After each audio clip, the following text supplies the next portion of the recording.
for April the 18th, 2025. We talk about Blueprints, Atomfall, The Last of Us Part 2 Remastered, and much more. Welcome to Level 539.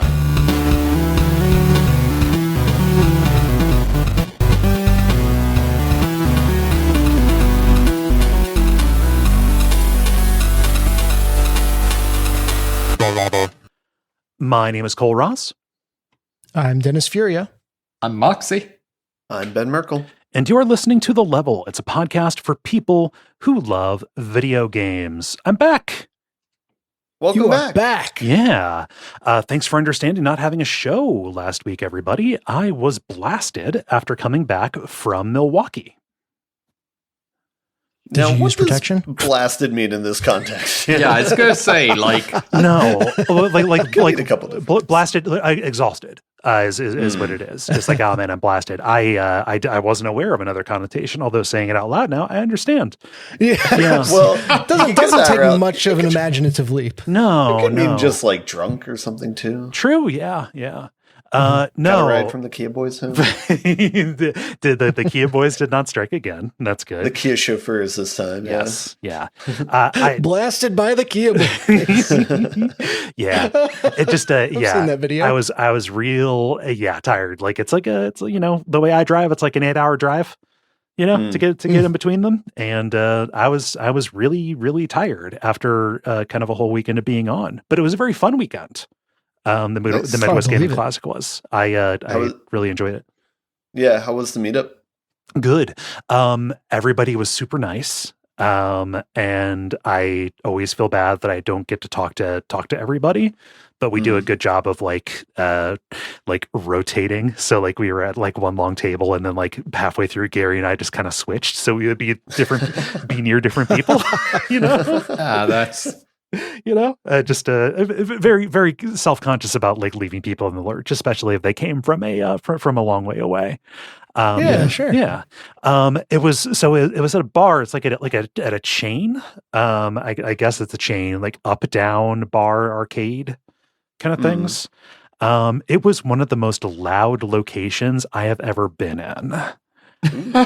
Really? Yeah. Oh my God. It was so fucking music loud. or the like games. It was everything. It Decorations. was like an arcade. The decorations were cool. They had like neon lights of like 80s, like Talking Heads lyrics and stuff. It was like Sick. it was pretty cool, the decoration and stuff. No, so like arcades are always loud, but they were blasting music, and the area that they had kindly reserved for us was also in an area where they had big Jenga set up. Oh no. So and there were two of them going at any given time. I got a headache just hearing you say giant Jenga. Yeah. In an indoor space as well.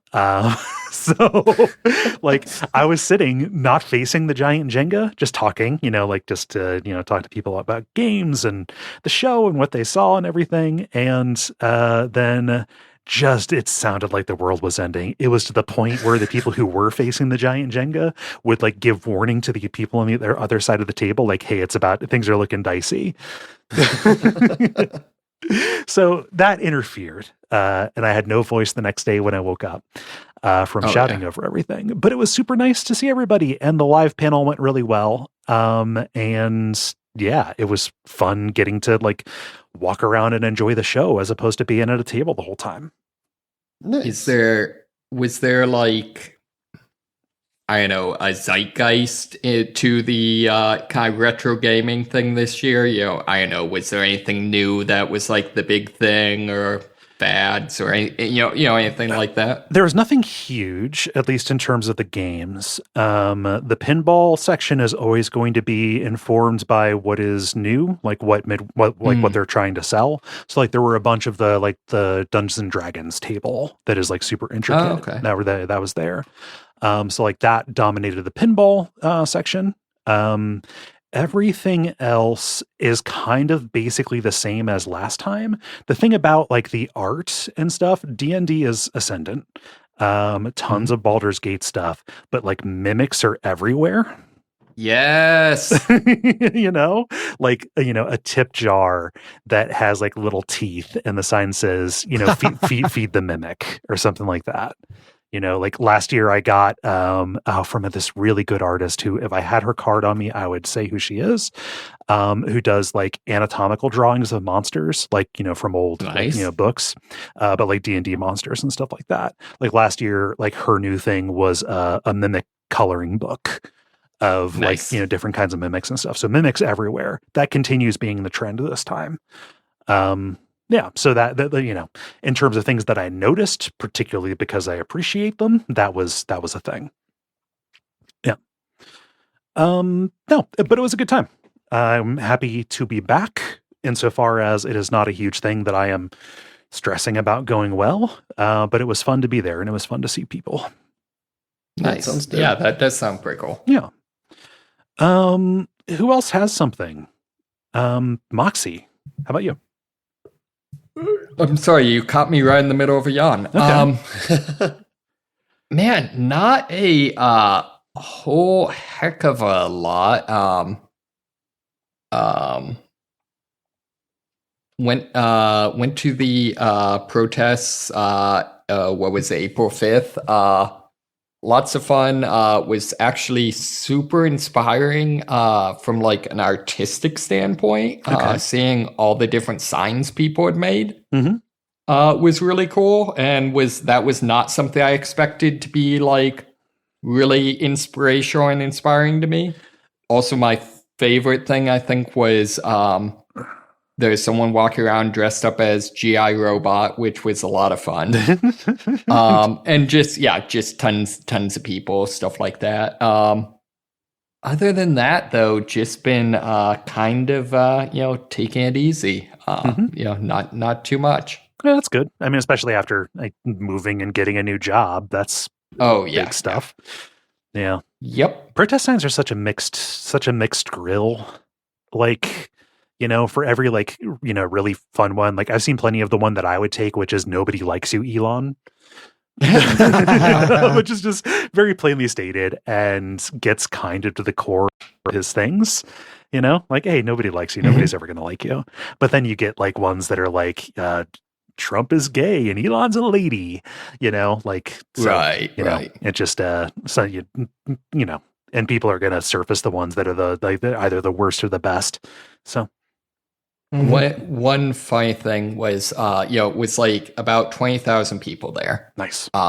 And so I don't know, walking somewhere on the green and, kind of crest your eyes and the, wind shifts and you can suddenly smell the fact that there's 20,000 people there. And next to me is this little old lady, and she just like just says, the smell of protest, like she's freaking Arlie Herman from Full Metal Jacket. It's like I one day hope to be as badass as that little old lady. Nice. Yes. Yeah. I saw my future. We I never intentionally look at these, but I caught a stray Spotify comment on an episode. Like we were talking about the UC trans bathroom bill protest, talking just like, oh gosh, stick to games, stop being woke or whatever. Been a while since we addressed it. Fuck you if you believe that. We're whole people and we're going to bring our whole selves to our show. So if it's not clear what our stance is on stuff, no room for that. Thanks. Also, have you seen some of the games we play? Yeah. I'm glad you had fun at the protest. Yeah, it was good. Yeah. Ben, how about you? Yeah, one thing. I saw the movie Warfare over the weekend, which is that looks so good. Yeah, it's almost like a spiritual successor to Civil War. It is co-directed by Alex Garland, the same director as Civil War, and then the person who was like the military advisor on that movie was the other co-director of this one. Very interesting. I huge recommend, but a very good like war movie. In that you could have two people who are completely on the different sides of the political spectrum see the movie and enjoy the movie, and then also take away completely different things from the movie. Because the movie itself is just trying to give a very no nonsense accurate depiction of war and like stray away from like any sort of tropes, like, you know, certain types of like heroes or like weak, you know, characters or tragic flaws. It doesn't do any of that sort of thing. It's just very, it was literally made from like the memories of people who like went through this like incident. So yeah, I mean, my takeaway is like fuck war and try and avoid it at all costs because it's pretty terrible. Yeah. But it's a very interesting experience because another person can watch that and just be like, oh man, the troops are great and stuff like that. Oh, and yeah. so it's definitely worth watching. It's, I think, one of the better war movies I've seen in a long time. So Polygon pitched it as being a war movie that was really a horror movie. Like arguing that like a lot of its kind of secret sauce was using the structure and conceits of a horror movie, which seems kind of cool. That's fair. I think if it is, I think it's coincidental almost because it's like because of like how much they stick to the authenticity of it. It's not they definitely stylized. Yeah, sure, that makes sense. Yeah. I guess one other thing I was going to say. Oh yeah, so I saw an interview with the two directors, and like one of the pointed questions they asked, they're like, "Is this a pro-war or anti-war movie?" And literally, one director said they thought it was an anti-war movie, and one said that they didn't think it was either, or they didn't think it was anti-war at least. So that's the problem very with war movies is, you know, the whole thing about like, oh, is it impossible for there to be an anti-war movie? No. No. Yeah. Yep. Yeah. I didn't realize that Alex Garland like was a writer for Ninja Theory. Oh, I did not realize that. Yeah, I scrolled to the bottom of this. Go ahead. Oh yeah, he does have like a lot of interest in video games. I watched him do a interview back and forth with Neil Druckmann, and they were talking about the new game coming out, like Heretic, but comparing it to each other's work and stuff, and talking about their writing styles. So like, he's definitely plugged into that world for sure, as well as like anime. He like I forget which anime it is, the one with the giants or whatever. Clash Attack of the on Titans, Titan. Or Attack on Titan. Yeah. Holy shit! I'm gonna segue so fucking hard. Okay.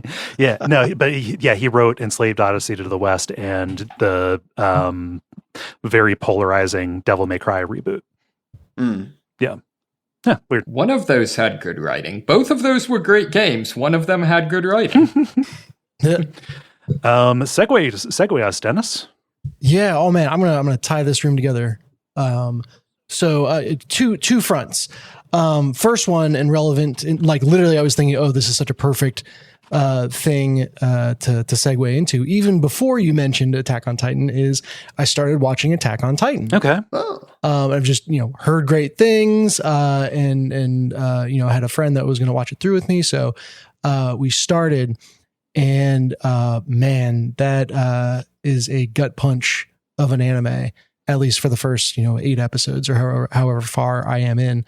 It is honestly like this. So the first like real battle, I guess, that the characters go through was the closest thing to the D-Day sequence from Saving Private Ryan that I've seen in a long, long time.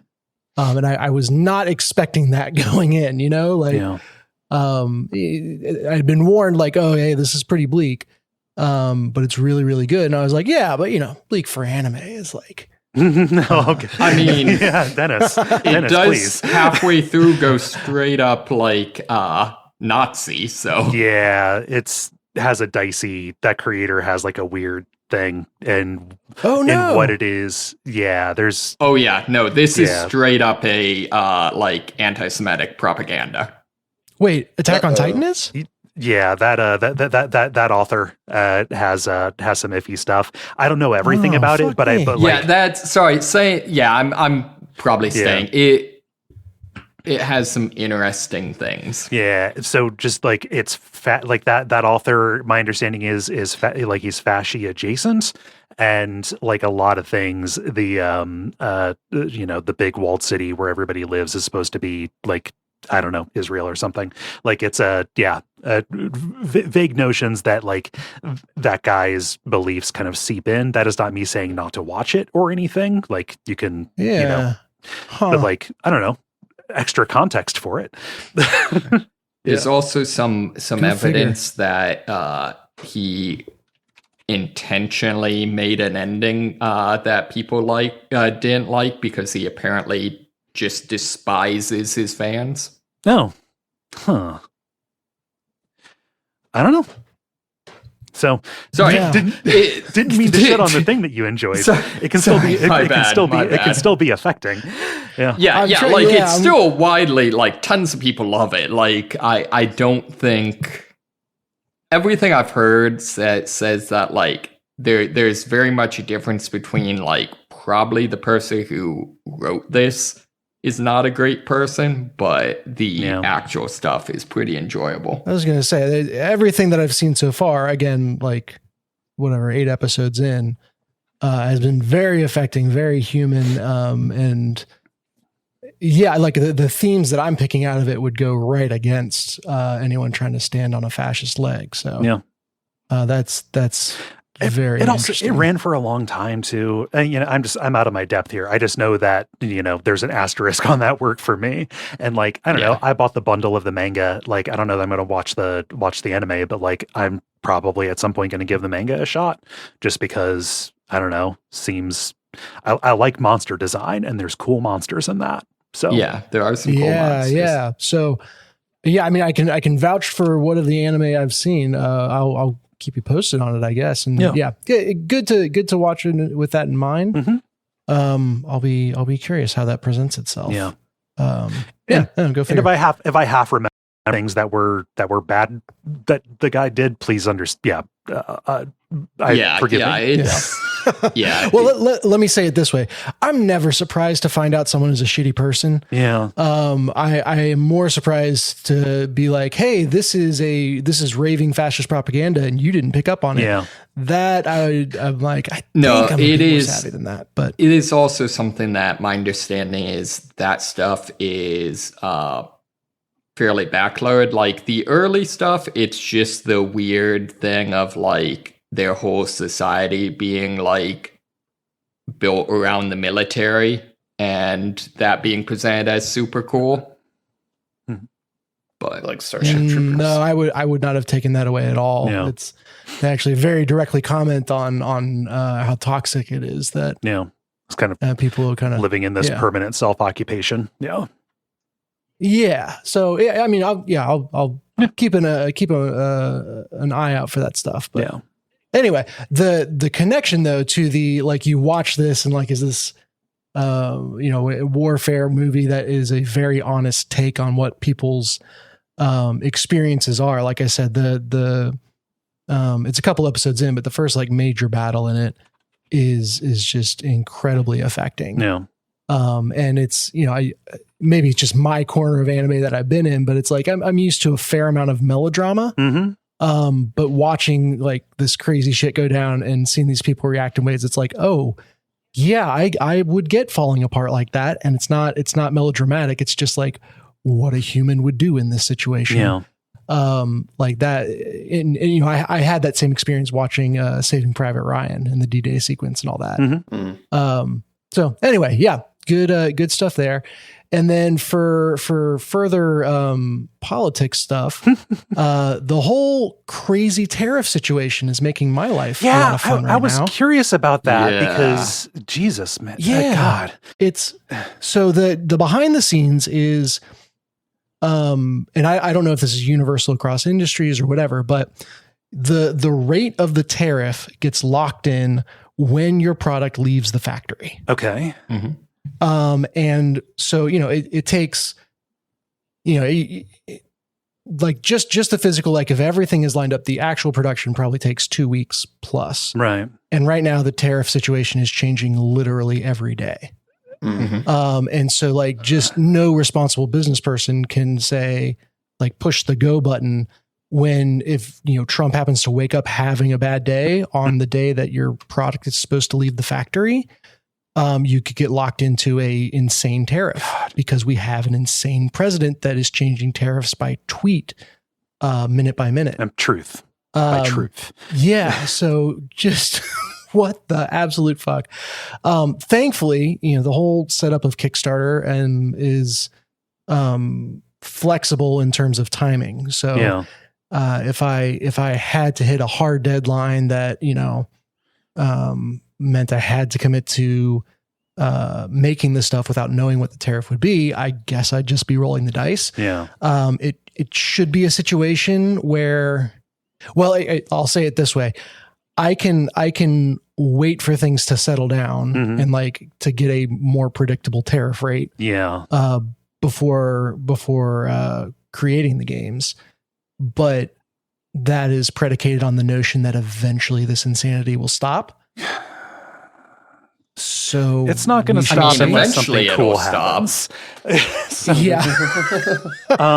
Yeah. No, not to make light. Like, yeah, as it was changing, like even different people from the administration saying different stuff at the same time on different channels. Like, it's ridiculous. Like honestly, you have been really forward in my thoughts about this shit just because of the timing on the Deck of Wonders expansion. Yeah, and it's like I can, first off, worst case scenario, I take a bath on it and pay the tariffs, and that sucks if I lose money on the game, but it's not going to cost us, anything meaningful. Yeah. However, like ideally I make this as a good business decision. And just to politics aside, I just need to function with, right? I need the world around to function with a certain amount of sanity to be able to do anything. Everybody does. So every business needs that.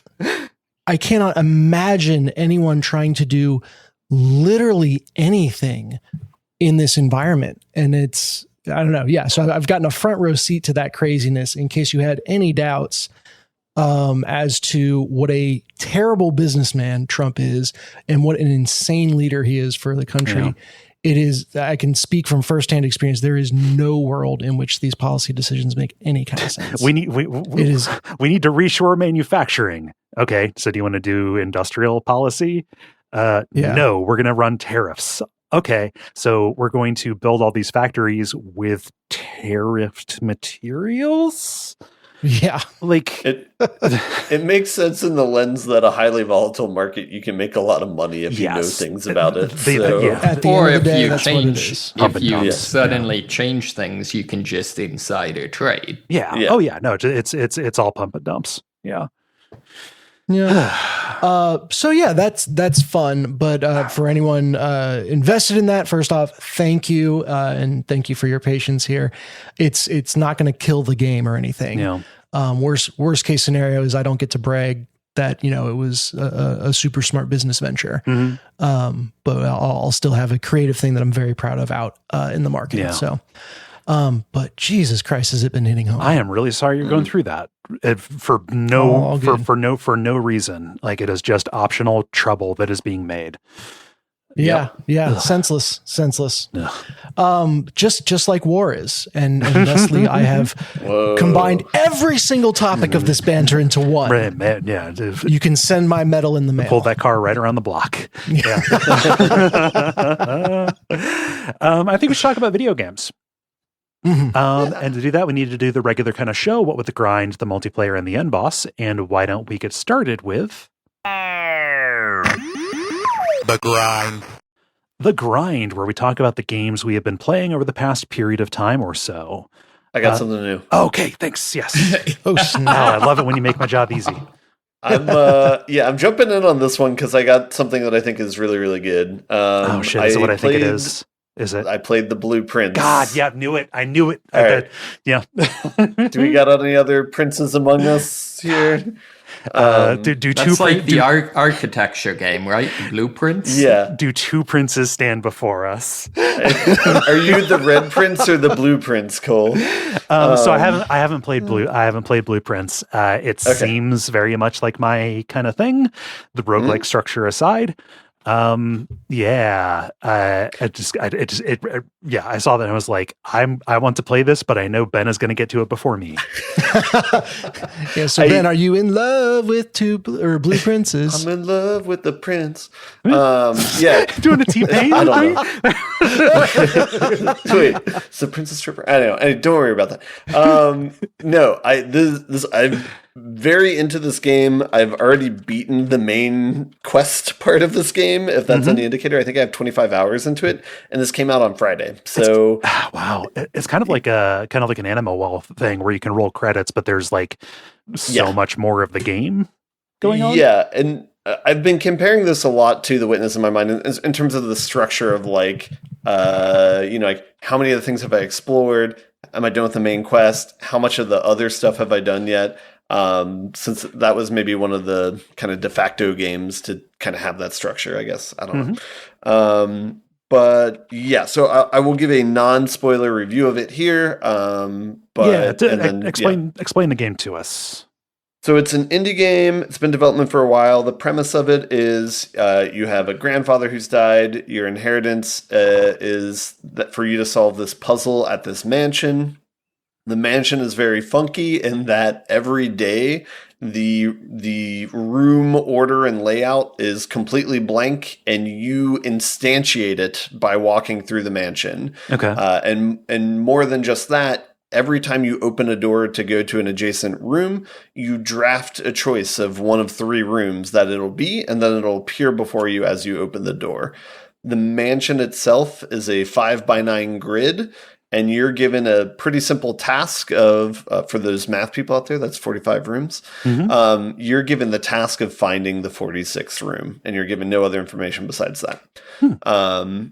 And how this kind of plays out is as you kind of start going, the first few times through the mansion, mostly what you're trying to do is make it so that you can continue to explore the mansion.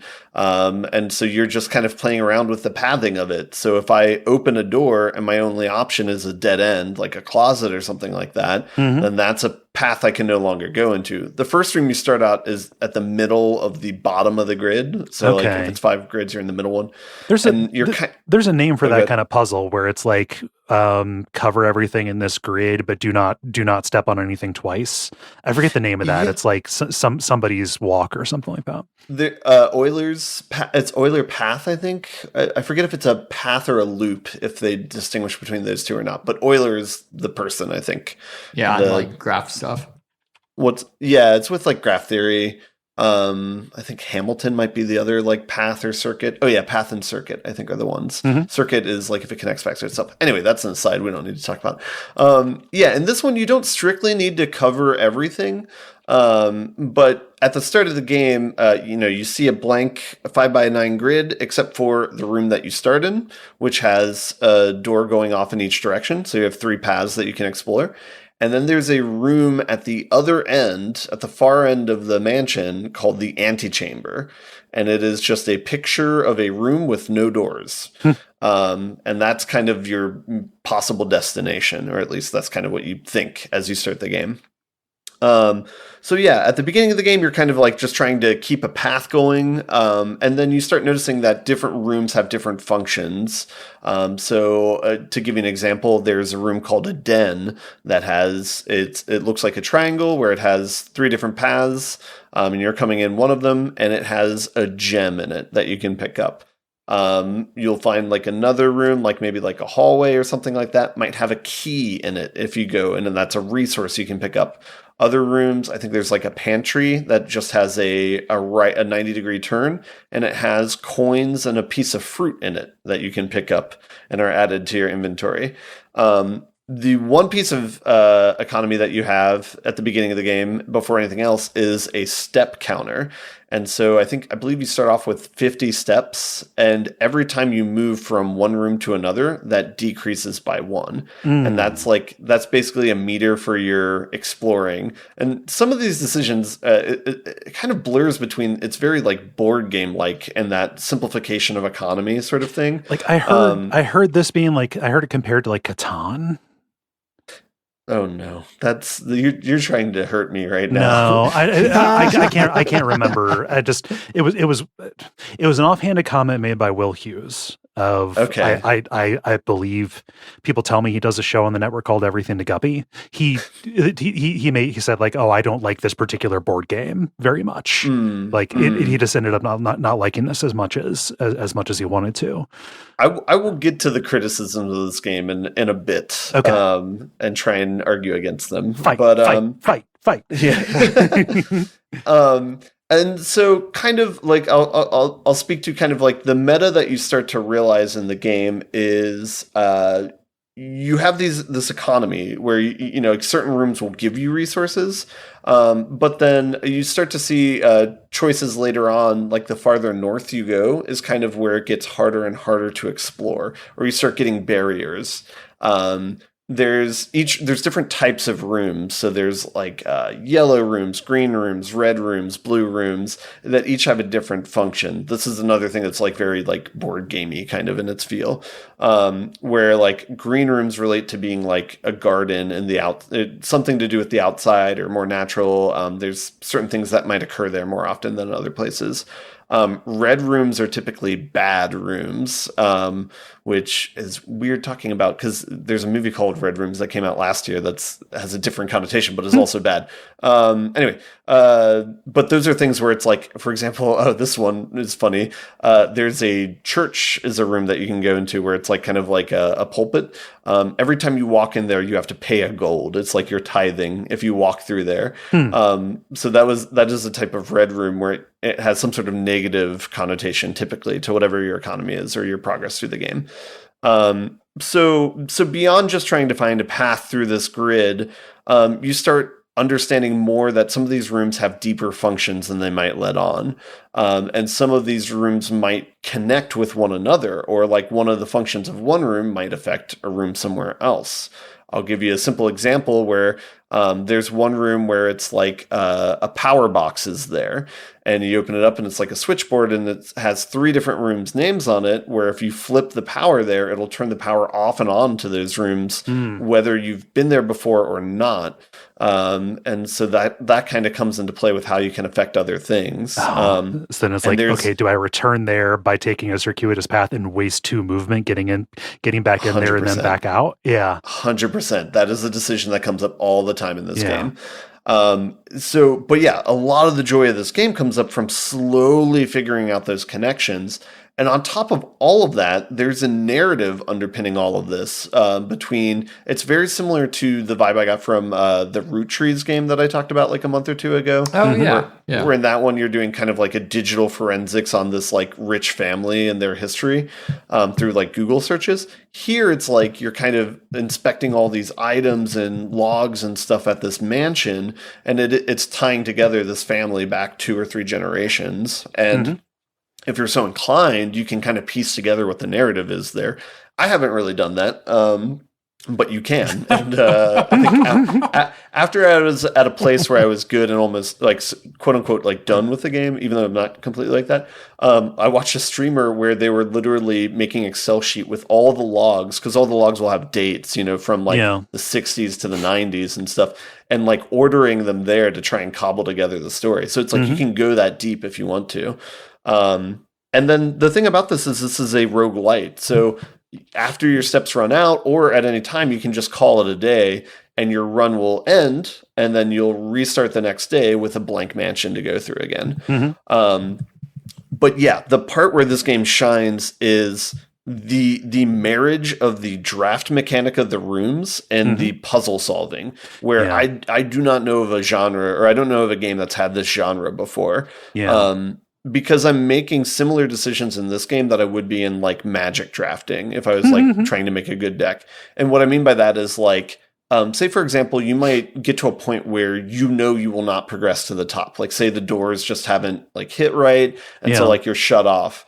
Well, okay, so then what are you going to do? You can give up for the day if you want, but a better way to play this game is think of, okay, how can I make the best of this day? And like, what goals can I further now, given the resources that I have right now? Yeah, it's like, and okay, so it's like, this parlor has a puzzle that I need to work on. Maybe I have something different because I came to it from a different direction or like a different room first. Maybe that changed something. yeah. Or it's like, okay, I can get to the end, but hey, I really want to investigate this room. So maybe I can try and find that, going backwards in this empty space that I have, and then find some logs there and progress my like thought process on that.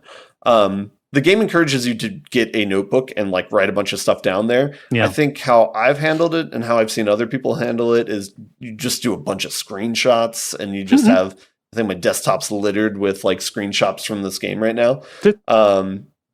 Yeah, and then I think the other kind of vague thing I'll say about the game is there is meta progression at certain points, which is very helpful because it helps you actually make like good runs and kind of like fight against like the volatility that you have at the beginning of the game. Yeah.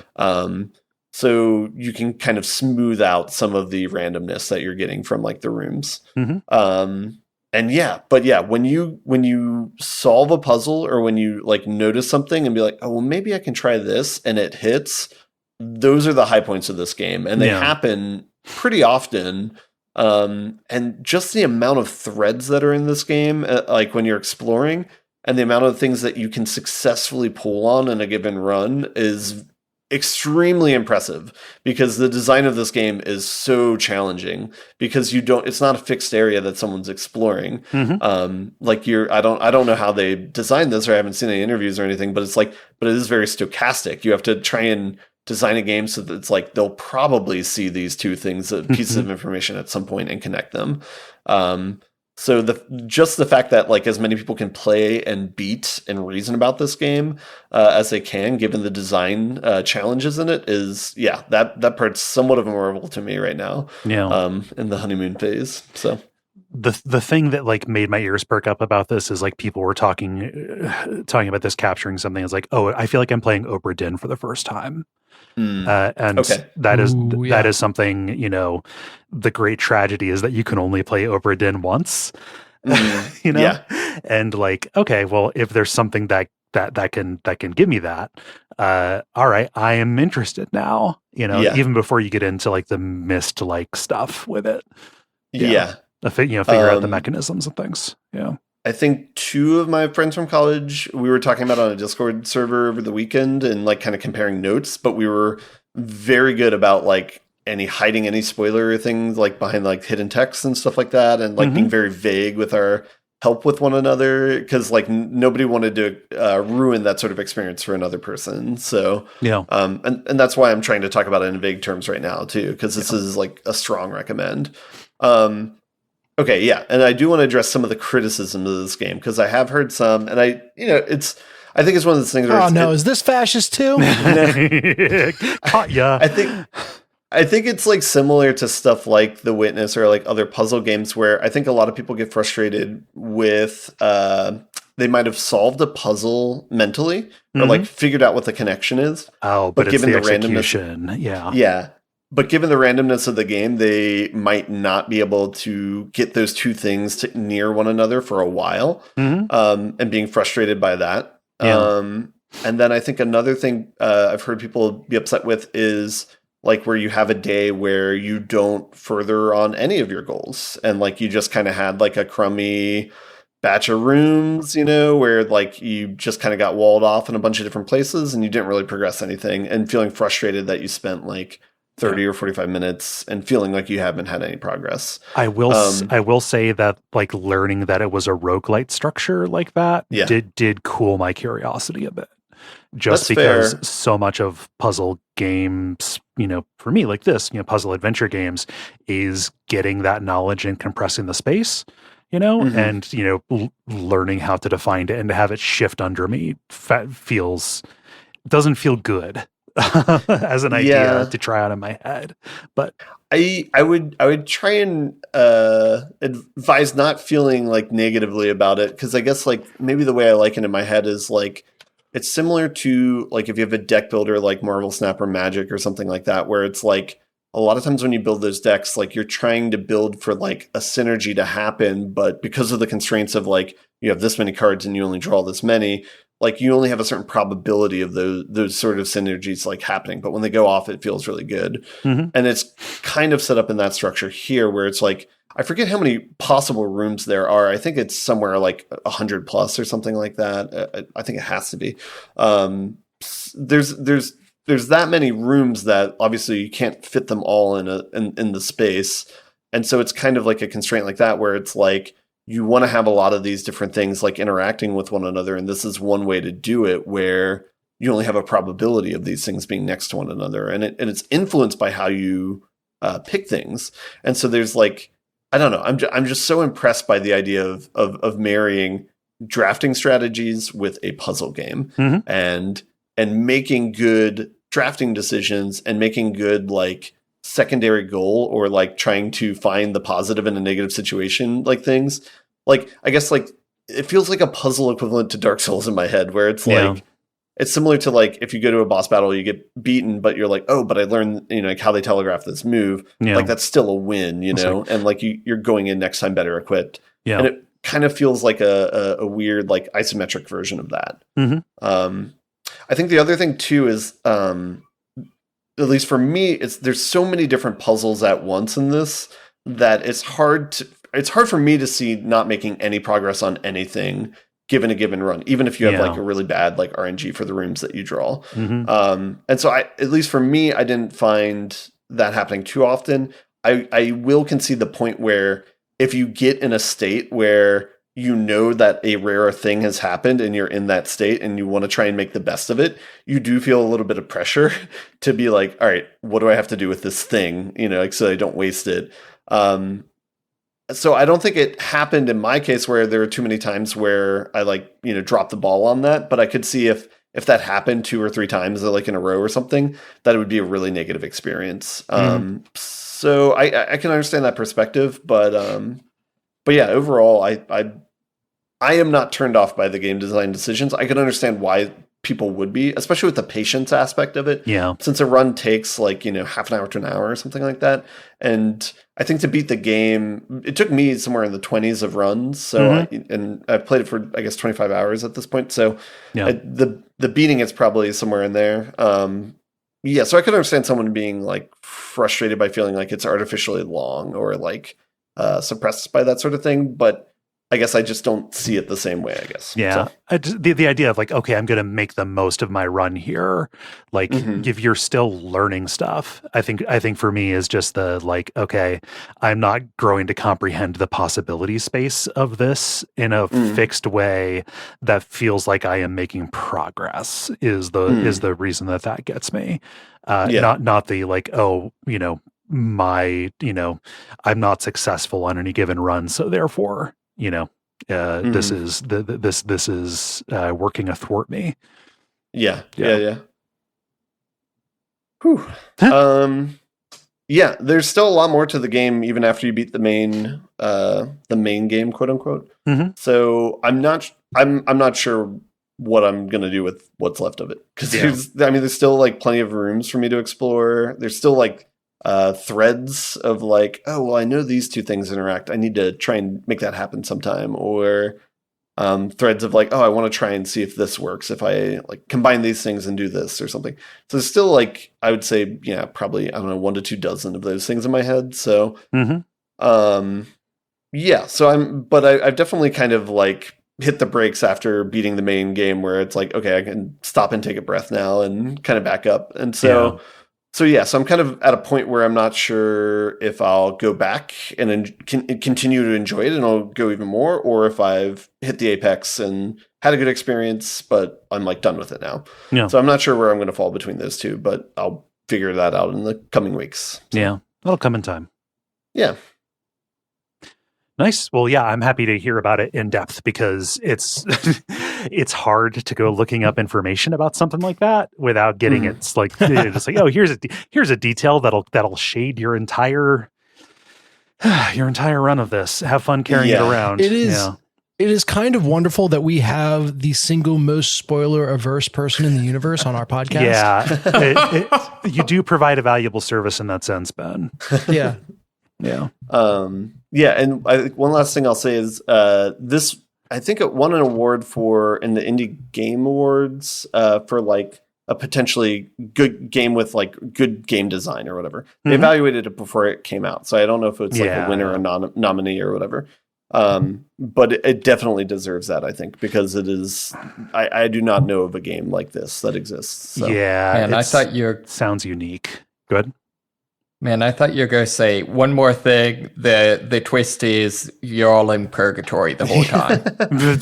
So anyway, the cheat code is yeah. Fun. Yeah, blueprints, baby. Mm-hmm. Did you have anything else? That's all I'm going to talk about. I did play Void Crew with Dennis, but yeah. I'll let him talk about it if he wants to talk about it. Go ahead, Dennis. I'm collecting everyone one at a time, and I'm beginning to wonder, like, if you are all one person just punking me. So the majority of the time you interact with any of us is with all three of us at once, often over talking. Yeah, we're actually a Cerberus.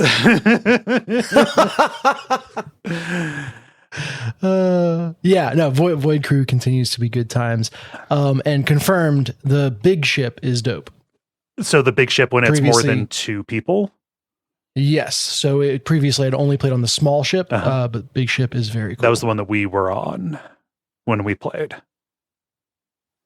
Was it? The small one? The Oh, sorry. Yeah. I thought you were saying we were on the big one. No, sorry. Yes, correct. Why would you not always play on the big one? Just not enough hands. Yeah, you need at least 3 people to be on the big one.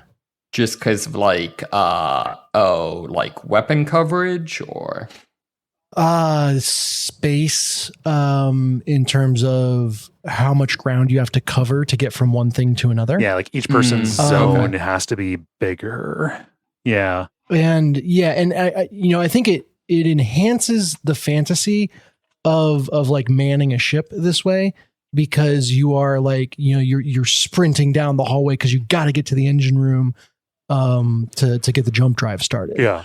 Or you hop off the guns and barrel up to the captain's quarters to put new instructions in the computer, or whatever. Yeah. And so whereas the small ship is compact enough that all that stuff is pretty much instantaneous, the little bit of traversal and at least the first time through, when you're not entirely locked in on the layout of the ship. Mm-hmm. Oh yeah. Like, taking extra damage because you got disoriented trying to go get the shields up is crazy. Mm-hmm. So yeah, it is fun. Does the large ship have different modules that require you to do different things, or is it still like, okay, this is different kind of weapons that you can deploy? Here's the the shield thing. Like, is it basically are you using all the same parts? There's just more of it. A little bit. So there are differences. The first one that comes to mind is how you activate the void drive, which is you need to escape at the end of every mission. Mm-hmm. And generally you're trying to turn it on in a very chaotic moment. Yeah. On the big ship, it requires 2 people pressing the button at the same time. Oh no. Oh, that's me. And the speed that it charges is, or like how much charge you get initially is tied to how like in sync you are pushing the button. Oh no. Like, did the Pico Park people consult on this to make it end as many friendships as possible? Yes. So it's very much got that kind of vibe, because, while the 2 people are trying to coordinate the void jump, the pilot's yelling about, something else. And it was just chaotic in the best possible way. But here I was thinking we weren't really going to touch on that, but yes, it is extremely good. Fun. Yeah. What else? Yeah, I've got 2 things this week. The first one is a monster train alike that I am quite enamored with, called Wildfrost. Okay. And I don't know if that rings any bells for anyone. It definitely, like, the only reason I am aware of it is because it came across my Xbox Games app. I have heard, I think, Gary talk about this and Gwen talk about it. Okay. Very cool. Hopefully they enjoyed it, because I sure did. I can't remember what they said about it. It scratches the same itch that Monster Train does with some very interesting twists. So you are trying to lead a band of people through the Wildfrost to figure out what is causing this storm that has sunk the land into eternal winter. I'm describing the plot of Frozen all of a sudden, I'm realizing. And no, but so at the beginning of every run, you choose a leader. And that leader gets put onto the battlefield at the start of every battle.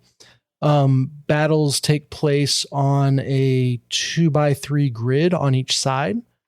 But instead of in Monster Train, where like each side takes a turn attacking and then the enemies move, in this one, each individual character has a countdown to when they attack next. Okay. And the countdowns for everyone advance each time you play a card. Okay. And so it's a little bit more granular.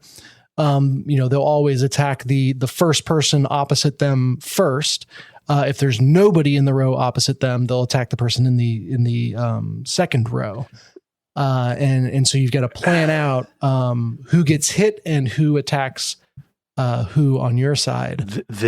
As you're playing cards. This immediately sounds less breakable and exploitable than Monster Train, where you can just play 100 cards. Yeah, you can just keep a turn going forever, just fucking windmill dunking on everybody left and right. Yes. Yeah. You just got to kill box and no one escapes it. Yeah. My first thought was it's like the time boss in Slay the Spire, and they're just making that entire game. Yeah. Yeah, essentially, but even more granular.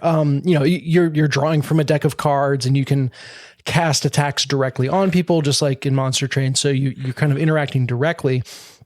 The other really interesting thing that I've never seen before is you can voluntarily pull a character off the board and into your discard pile. And it will heal them for a certain amount of HP and then shuffle them back in. Oh. Whereas in if you leave them out there and they get hit for lethal damage, they're just gone. Are you like taking them in to warm them up? Kind of, yeah. It's very cutesy in its presentation if you're looking at pictures. Mm-hmm. And so you are literally putting them in your pocket. Like it's the bottom is of the screen is kind of a bit of a belt or parka kind of feel to it. Mm-hmm. And so, yeah, you kind of have this choice of, if you keep them out there, they can tank, the attack but then you don't have them for the rest of the battle. Or do you pull them off and heal them so you can get that character back out there? When that means, whoever was behind them is going to take the hit instead, because that damage is going somewhere. And the way you lose is if your leader gets killed. So all the other characters in your deck, they can get killed or they can get yanked off and put back on. But your leader cannot die. It's, the king in chess. And also your leader cannot be pulled off the board and refreshed. Okay. So they stay out there the entire time. Do they have persistent health like the heart in Monster Train? No, it resets at the beginning of every battle. So as long as they survive, you're good at full health for the next one. They are statted very much the same as everyone else, though. It's not like your leader starts out stronger. But there's definitely, part of your strategy can be just turning your leader into an unkillable juggernaut. Maybe they don't do any damage, but they're not going to die, and so everyone else gets the time they need to whittle away the opponent. Mm-hmm. The other thing that you realize very quickly is, as I mentioned, which of my characters are integral to the build and need to be healed, versus which of the characters are expendable, and you want to keep them alive, but you'll let them go if you need to. Mm-hmm. Now, is there a way to remove people if they're not useful?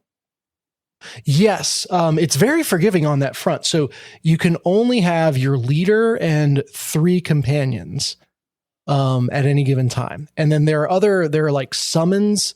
They call them clunkers. It's like robot versions of things. Again, very dumb, cutesy name. Yeah, no, that's Did they invent a slur for robots? Oh man, somewhere there is a compendium of all the robot slurs that are used in fiction. I'm trying to remember from like Toasters iRobot, is Battlestar Galactica. yeah, exactly. But yeah, so those are cards that you play to bring in a person like a character, but unlike the character, that card that summoned them goes back in your deck, so they're kind of an additional level of expendable.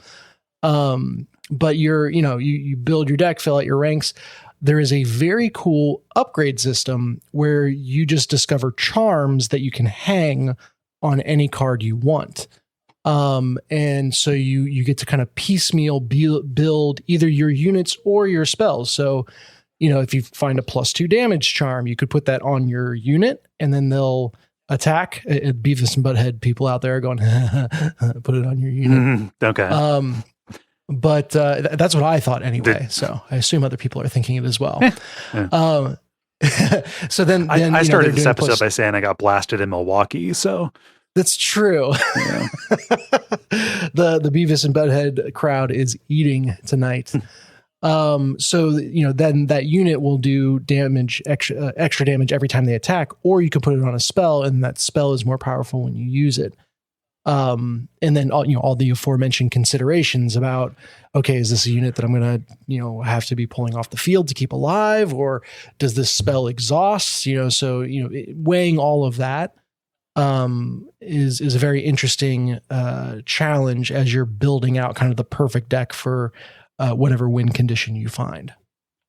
Yeah, and I think that's overwhelmingly the feel of Wildfrost is that it's just one more interesting decision and then one more interesting decision after that, and it's got that like look up and I've spent an hour playing this when I thought maybe I'd just dip in and do the next battle, simply because it is so fun to try to put all those pieces together. Yeah, it sounds pretty good.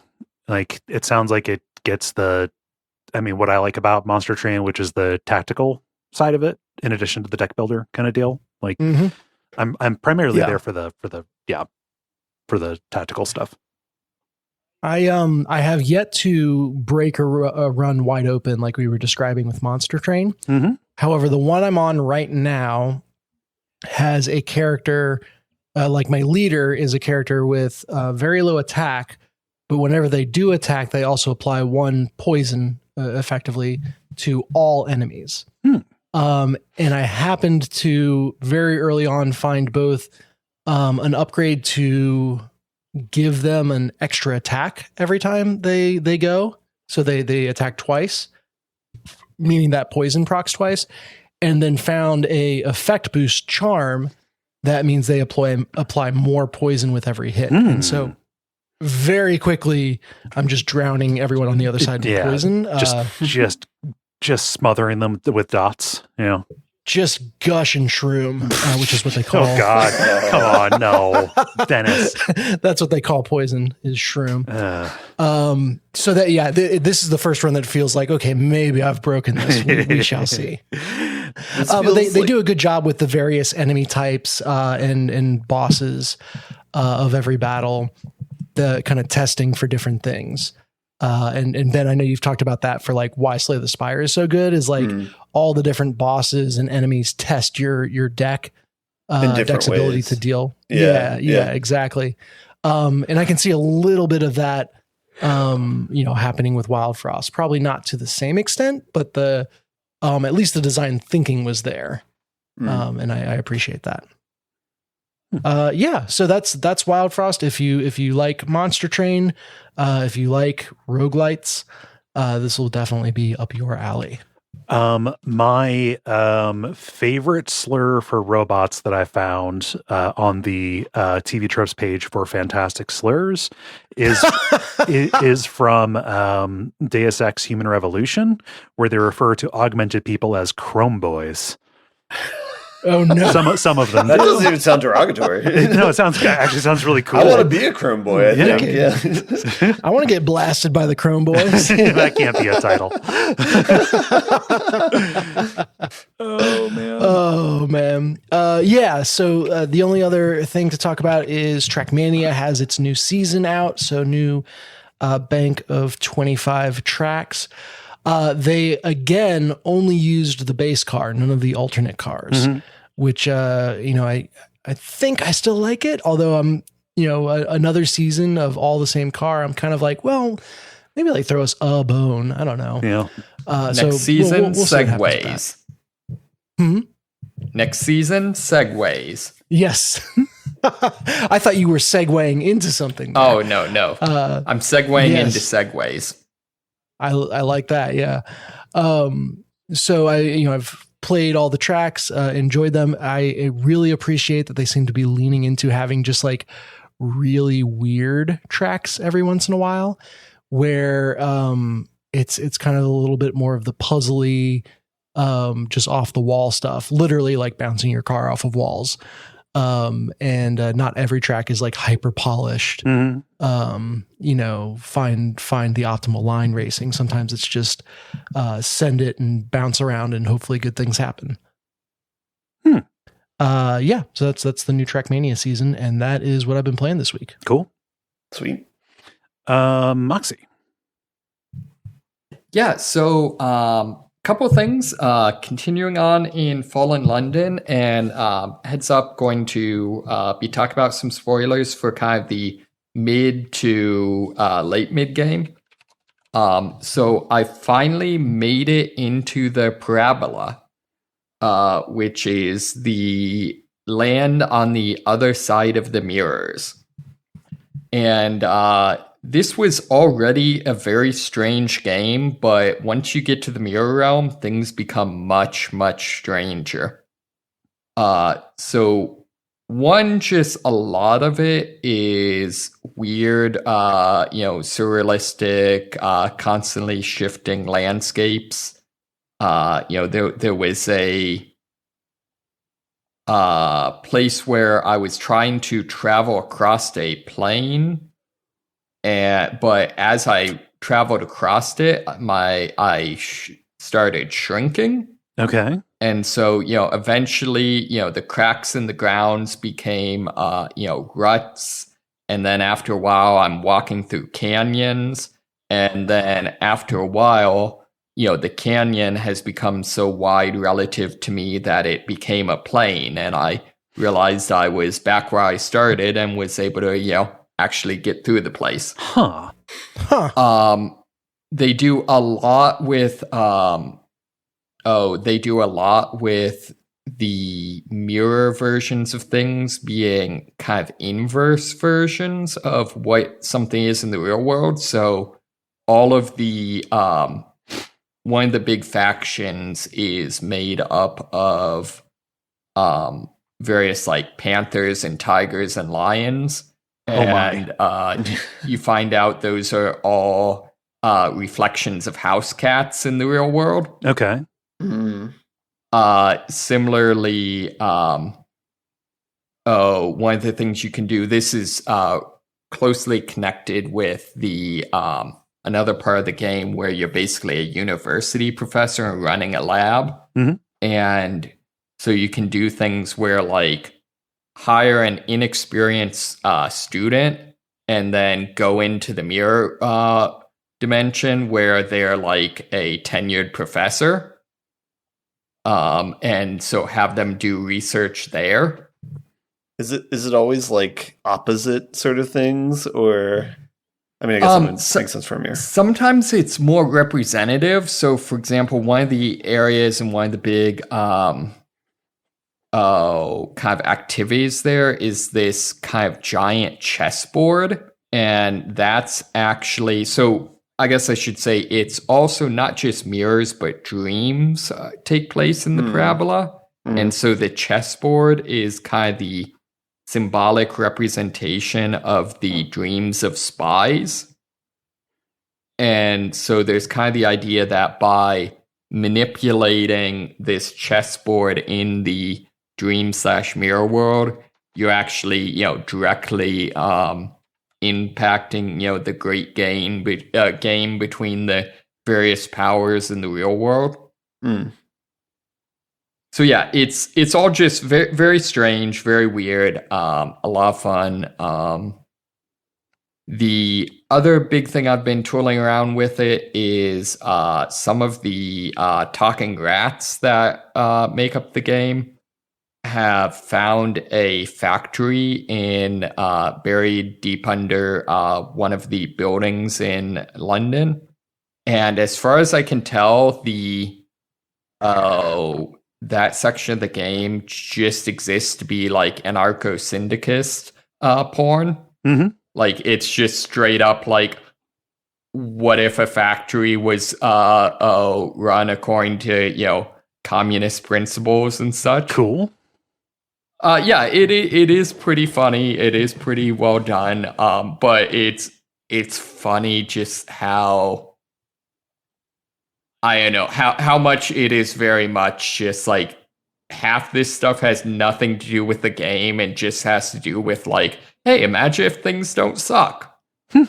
So like, for example, one of the after each action you get a little randomized blurb that's like what else is going on in the factory, and like one of them is a whole bunch of little baby rats come pouring out because they have on-site childcare. It's just like, oh yeah, it would be kind of cool if working as a parent wasn't awful and incredibly expensive. So that's been fun. However, something new I picked up is I tried Atomfall. Have any of you seen this? British. It's the British survival nuclear apocalypse game, right? Right, exactly. Made by Rebellion, who are the people that did the Sniper Elite games, and then also what is the it's the game we played that's like the steampunk Left 4 Dead. Strange Brigade. Yeah, Strange Brigade. Yeah, so that team. But yeah, like you said, it's kind of a British post-apocalypse, or not post-apocalypse, but like nuclear, kind of a stalker-like. Mm-hmm. Strangely enough, though, there explicitly is no radiation. Oh, weird. Which part of that thing is, so you are trapped in the inside the quarantine, and because this is a video game, you wake up with amnesia. Of course. So you're trying to figure out how you got there and what's going on. But part of the conceit is like, it's very explicit. There is no radiation. Like, this was not actually a nuclear disaster the way that everyone on the outside thinks it was.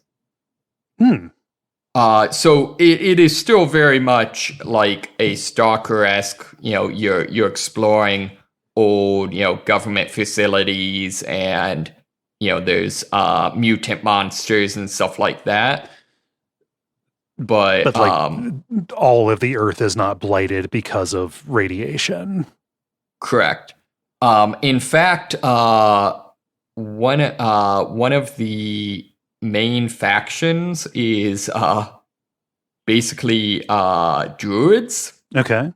So, all these people are locked in the quarantine, and there's some sort of energy field that makes it so that, radio communication can't pass in or out of the zone. And any vehicle, helicopter or anything like that tries to get in or out crashes. Mm-hmm. And so some of what you're seeing is, a lot of the game is basically, how do very, very British people react to being, kind of locked inside this, this area of British, town and countryside. And apparently the answer for at least some people is, become druids and get back to nature. Huh. That's funny, because this game would have been made during COVID too, right? Yeah. Oh, yeah, I guess it would have been.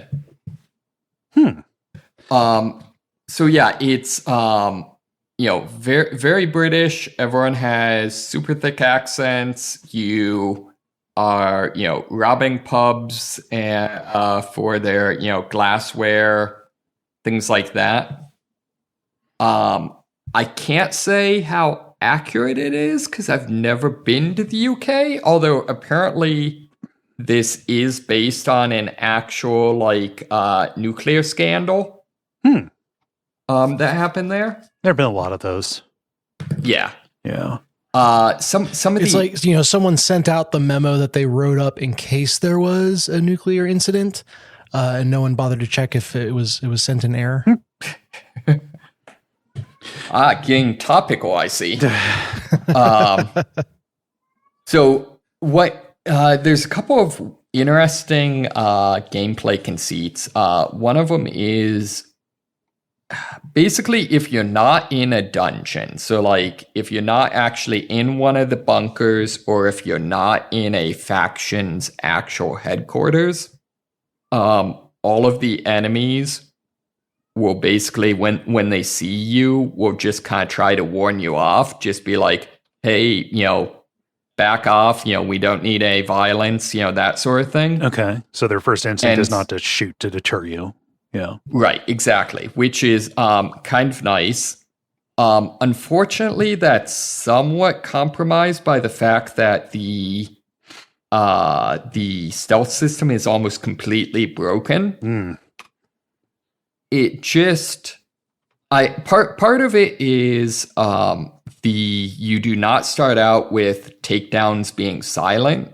You have to unlock that. Oh. And then also they have a weird system, I assume taken from Sniper Elite, where the more you move around, the higher your heart rate is, and the higher your heart rate is, the less stealthy you are. Okay. Which is cool on paper, but in practice, I just, other than, very basically avoiding combat if you're on the other side of the map, I've not found stealth to be viable. That is strange for a game that has a scavenger loop, right? Yeah, it is weird. And my overall feel on the game, I'm really enjoying it. I think this is a good game. However, I think this is a game that has a lot of jank. Mm-hmm. I mean, given who made it, it sounds like that is inevitable and going to be part of the charm and also the tradition it's in. I don't know. You telling me this is janky is one of the least surprising things I've ever heard. yeah, exactly. And I feel like that's kind of the ideal way to go into this. There is a degree to which some of it, I feel like maybe it, could have used a couple more months of development and hopefully they'll, patch out some of this stuff. But I think most of it is, this is kind of one of those games that you play because you want something that isn't the jank-free but soulless AAA experience. Yeah. I do have to say, and this is more just fun, or kind of funny than anything else. The stealth system does, and the kind of, I guess, less aggressive AI logic does sometimes break in funny ways, because you'll have things where it'll be if you an enemy will be, being like, hey, back off, we don't need a fight, that sort of thing. Mm-hmm. However, if you just go slightly to the left so that you're, technically, over a line and activate an alarm, all of a sudden they'll switch right to shooting at you. You made a big mistake. Right. Or there's things where there's a whole bunch of traps with tripwires around. And one of the problems is that the AI is understandably programmed to react to, if I hear an explosion, that means there's a threat. But the problem of that is again, you can have situations where like you're still very much in a non-threatening scenario, but if you happen to set off one of these trip lines, all of a sudden everyone jumps straight to kill mode. So again, it doesn't really matter. It's just kind of funny. Yeah. One other interesting kind of gameplay things is there's no money in the game. All of the trading goes through barter. And so basically when you go to buy something from an NPC, you're presented with kind of a UI that shows a scale. And as you offer things in turn, they scale, more and more rights until, they'll accept the trade as long as things are either weighted to their end or balanced. So a end effect of that is you don't have any way to know objectively how much any of the stuff you're carrying is worth. Do different people value things differently? Well, and that's the other thing is, people value things differently. And one thing they do add, which is pretty nice, is whenever you add something to the scale that is something they value higher than normal, they'll make a positive comment and similarly a negative comment when you do something lower than normal. So it's pretty user-friendly. And overall, I'd say it doesn't actually have that much of a gameplay thing. It's more just kind of an interesting flavor. But it is still a something I haven't really seen as much before that I enjoy. Yeah, effectively it doesn't sound too different. It's interesting in the idea that there is no such thing as like an exact trade, Yeah, like exactly. You can do bartering in Baldur's Gate, but it is always balanced. You just press the button to balance Money's it with the gold. fill. Yeah. Right, exactly. I find that transactions are facilitated by mediums of exchange. That is true. You might be onto something. Yeah. Yeah, it is a little weird that like the apocalypse happened and all of a sudden all of the money just straight up disappeared. Worthless. It's gone. Well, they ran out of toilet paper, so. Yeah. So is a side effect of this is that you don't have to like ransack like houses or drawers and stuff as much and like you're straight up doing that. Yeah. Damn. So all of the stuff you loot gets broken down. If it isn't a weapon or a consumable, it gets broken down into like a couple of characteristics. So like, glass, metal, rubber, poison, things like that. Yeah. One interesting thing with this actually is any larger weapon. So basically any two-handed melee weapon or gun larger than a pistol actually doesn't go into your inventory. It goes into one of your 4 like weapon slots. So a result of that is you have to balance, like, those are both the weapons you're taking back to trade and the weapons you're using to fight. Okay. So you have to, balance, do I want to like just carry one gun and then, I have limited ammo, that sort of thing, but I can get a lot of loot with me. Yeah. Overall, really enjoy it. Seems to have, I'm sorry. One more thing I want to mention. Sorry, I'm horrible with this. I really like the game does not, for the most part, does not just automatically point you to where you want to go. Mm-hmm. In fact, to a certain degree, I would almost say there's not, at least so far, a plot line in the kind of traditional sense. It's kind of just straight up, you start out, you need to find one of the hidden entrances to the bunker you're trying to get into. Mm-hmm. And then once you eventually get in, you need to find like 4 batteries to power up the facility to get, to unlock the door. And so and it's just straight up like most of what you're doing is like, oh, someone will say there, a convoy from the outside came in, but all of their helicopters crashed. So maybe if you go at the crash site, you'll find a document that gives the coordinates of one of these doors. Or, I know. Basically, you're following clues, which is very cool. Yeah. I mean, and that's the cool thing about like the Stalker games is getting those, descriptions of where you need to go. I mean, it's the thing that I like about Morrowind too, is that everything is given in like relative directions, like you're, like you would get off of somebody at the side of a road, Exactly. Yeah. Exactly. Forcing you to engage with the actual topography. Yeah. Yes, exactly. So that's all I got. Yeah, that's all I got. Nice. We got a bunch of new stuff this time. We had 2 weeks too. We did have 2 weeks. All that I have is I started streaming The Last of Us Part 2. Ooh. Yes. Like not in how far are you in there? The thing happened.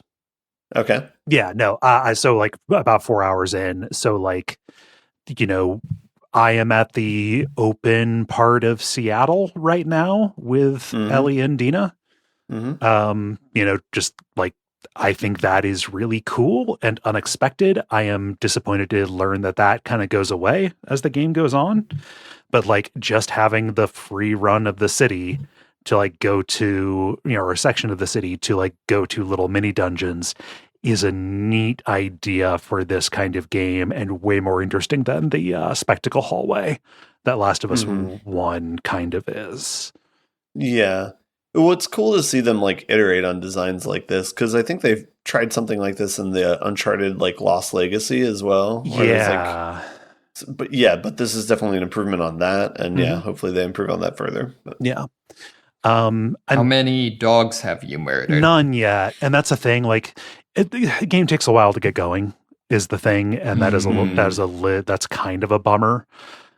So like from a streaming perspective, or I guess from a player perspective. I mean, yeah, when you've got dogs to kill.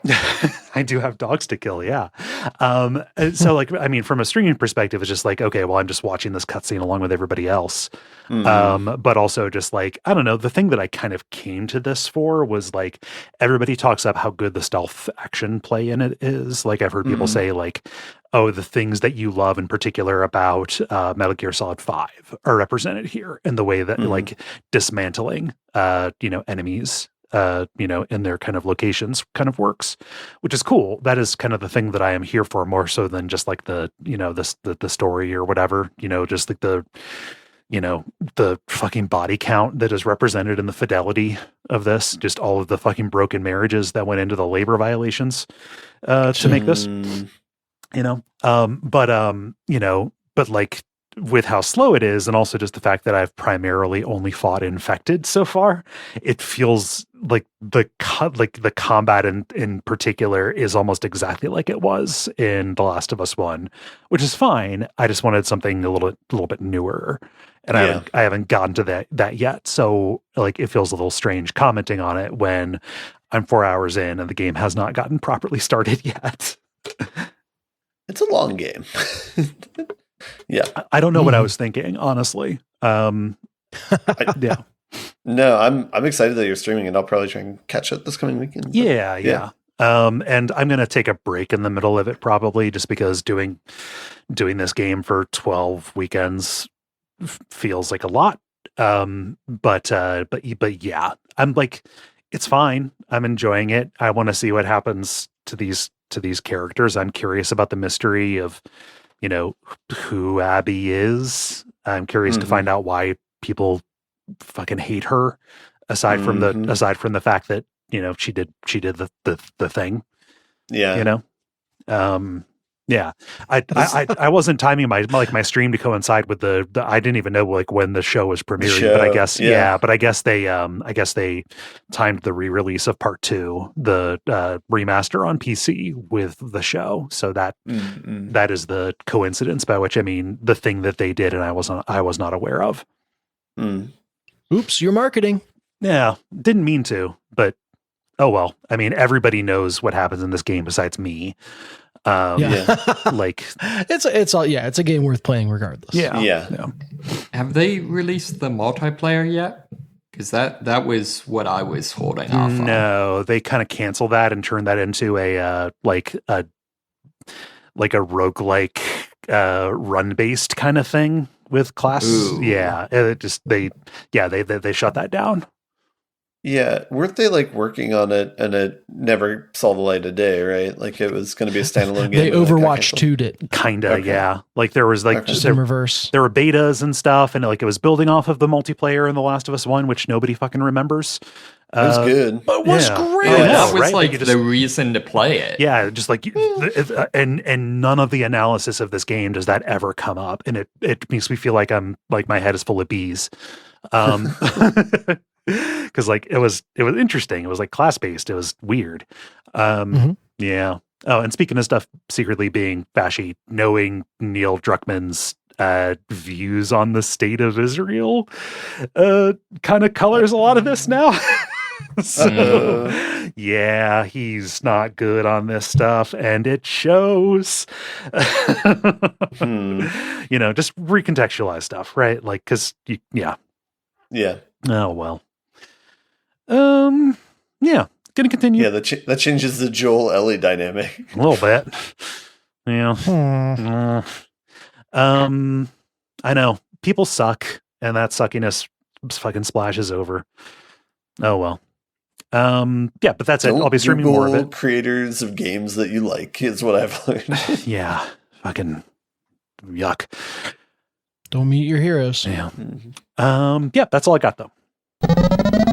Multiplayer. Now it is time for the multiplayer, where we ask you a question and you answer it. Dennis, what is the question that you asked the nice people? Yeah, I actually just passed along a question from Aaron S. So thank you, Aaron. So longevity and timelessness is an important factor in games.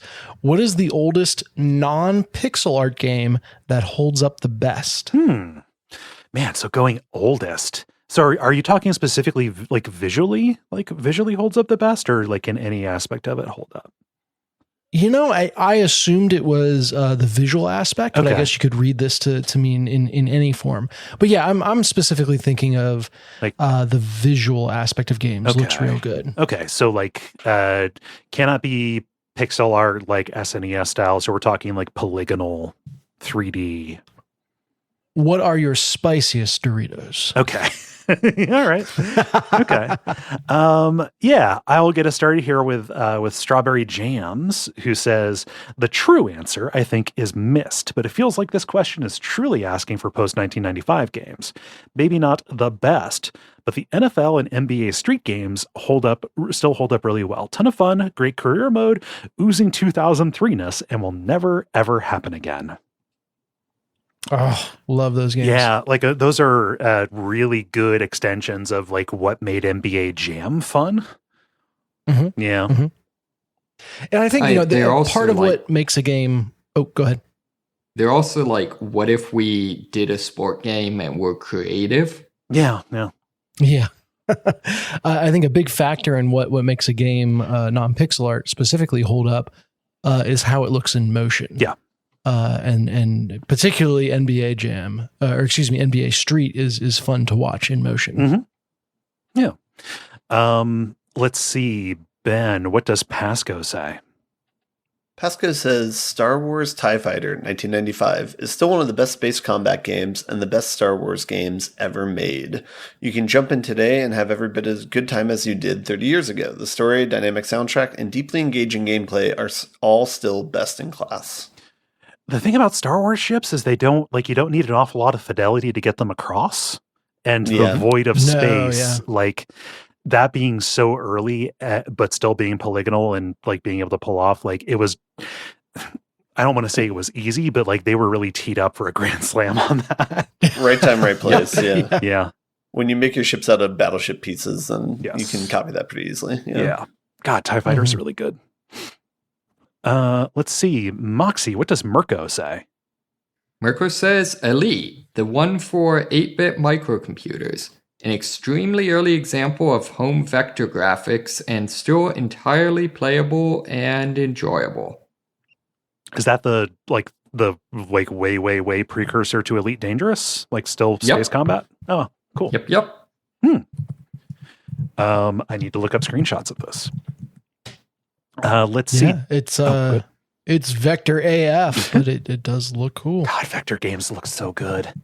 That is one of the cool parts of going to a retro game thing. Like the arcade section always has here's the Vector corner, and you get to just see like this weird alternate future that we could have had.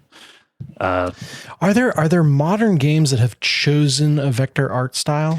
So like there's Vector art style, but that can only be captured so much on non-vector screens.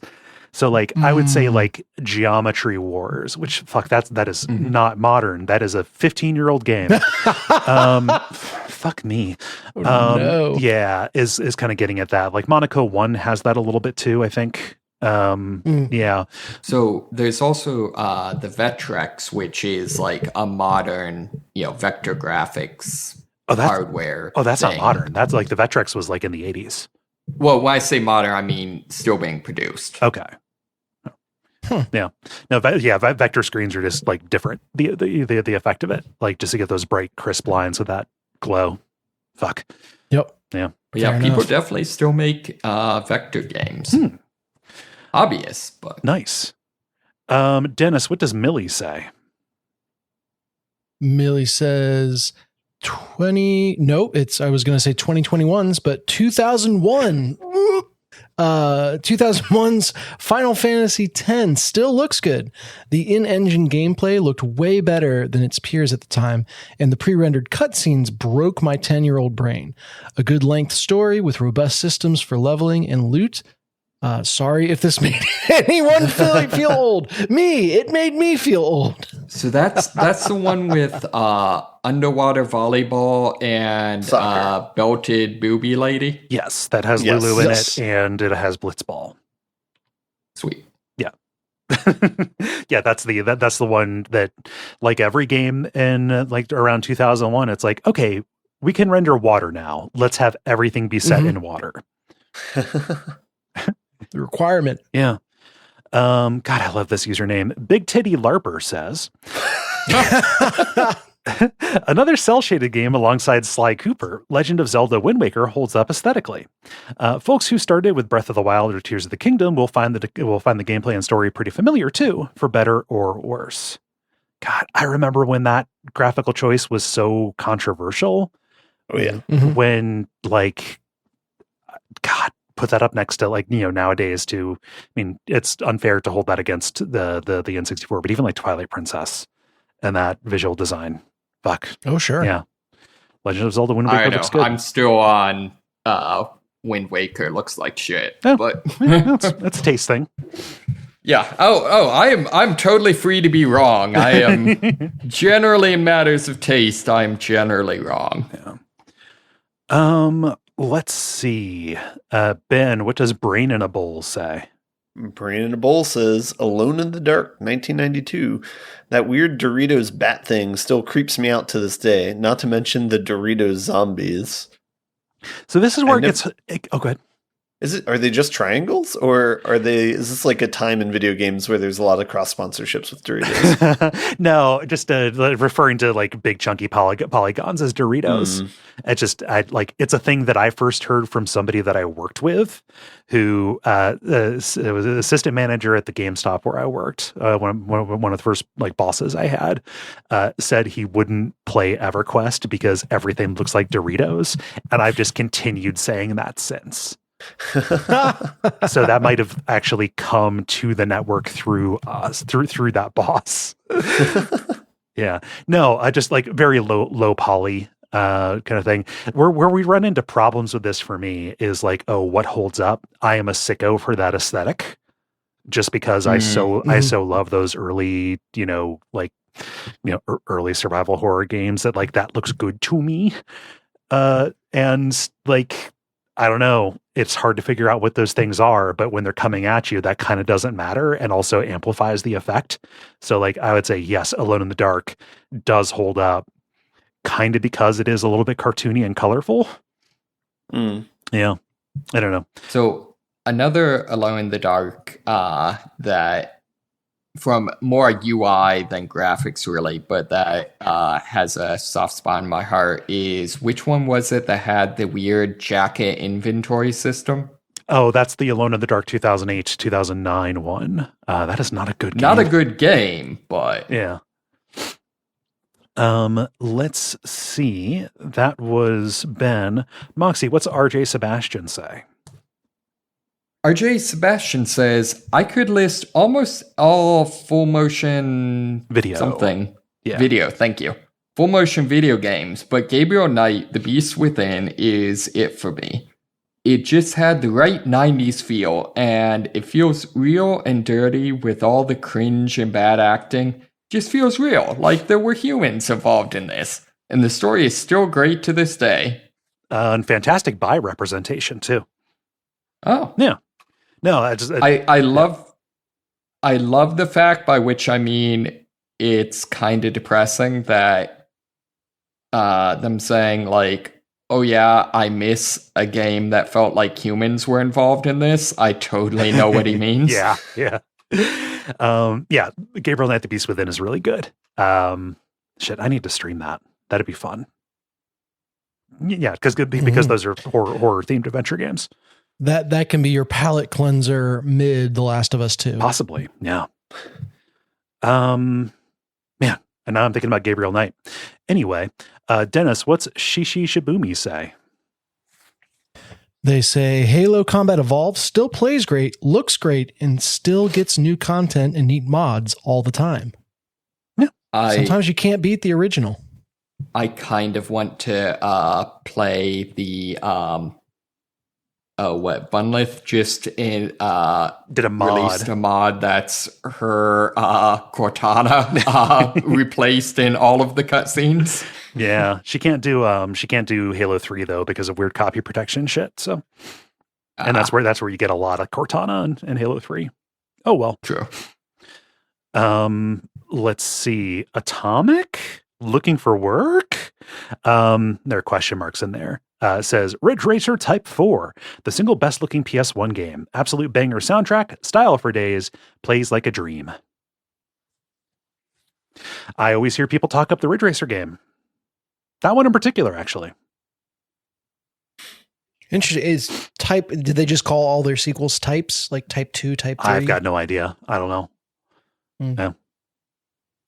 Love me a sci-fi racer. We got a Ridge Racer blind spot on the podcast, I guess. Yes, we do. Yeah. It's not even a sci-fi racer. Like Ridge Racer is just a straight up technical ass car racing game, I think. Wait, what? No, you're thinking of what am I thinking of? You're thinking of Wipeout.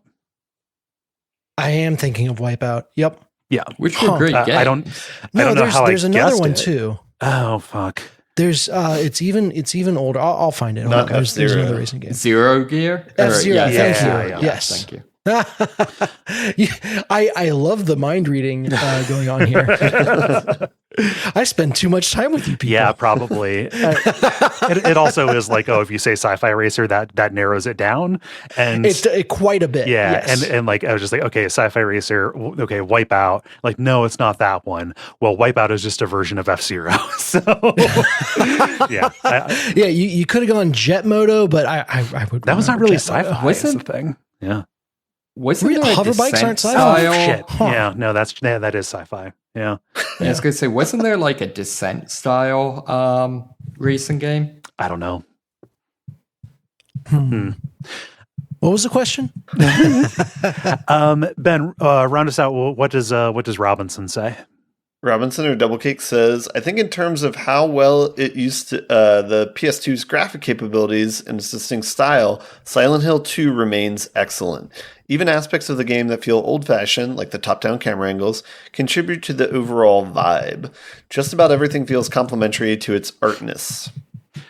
Yeah, Silent Hill 2 and Silent Hill 3, going back and looking at even just the on hardware versions of those, like non-updated, like there were child sacrifices that went into making that game look as good as it did, specifically the way that it did light.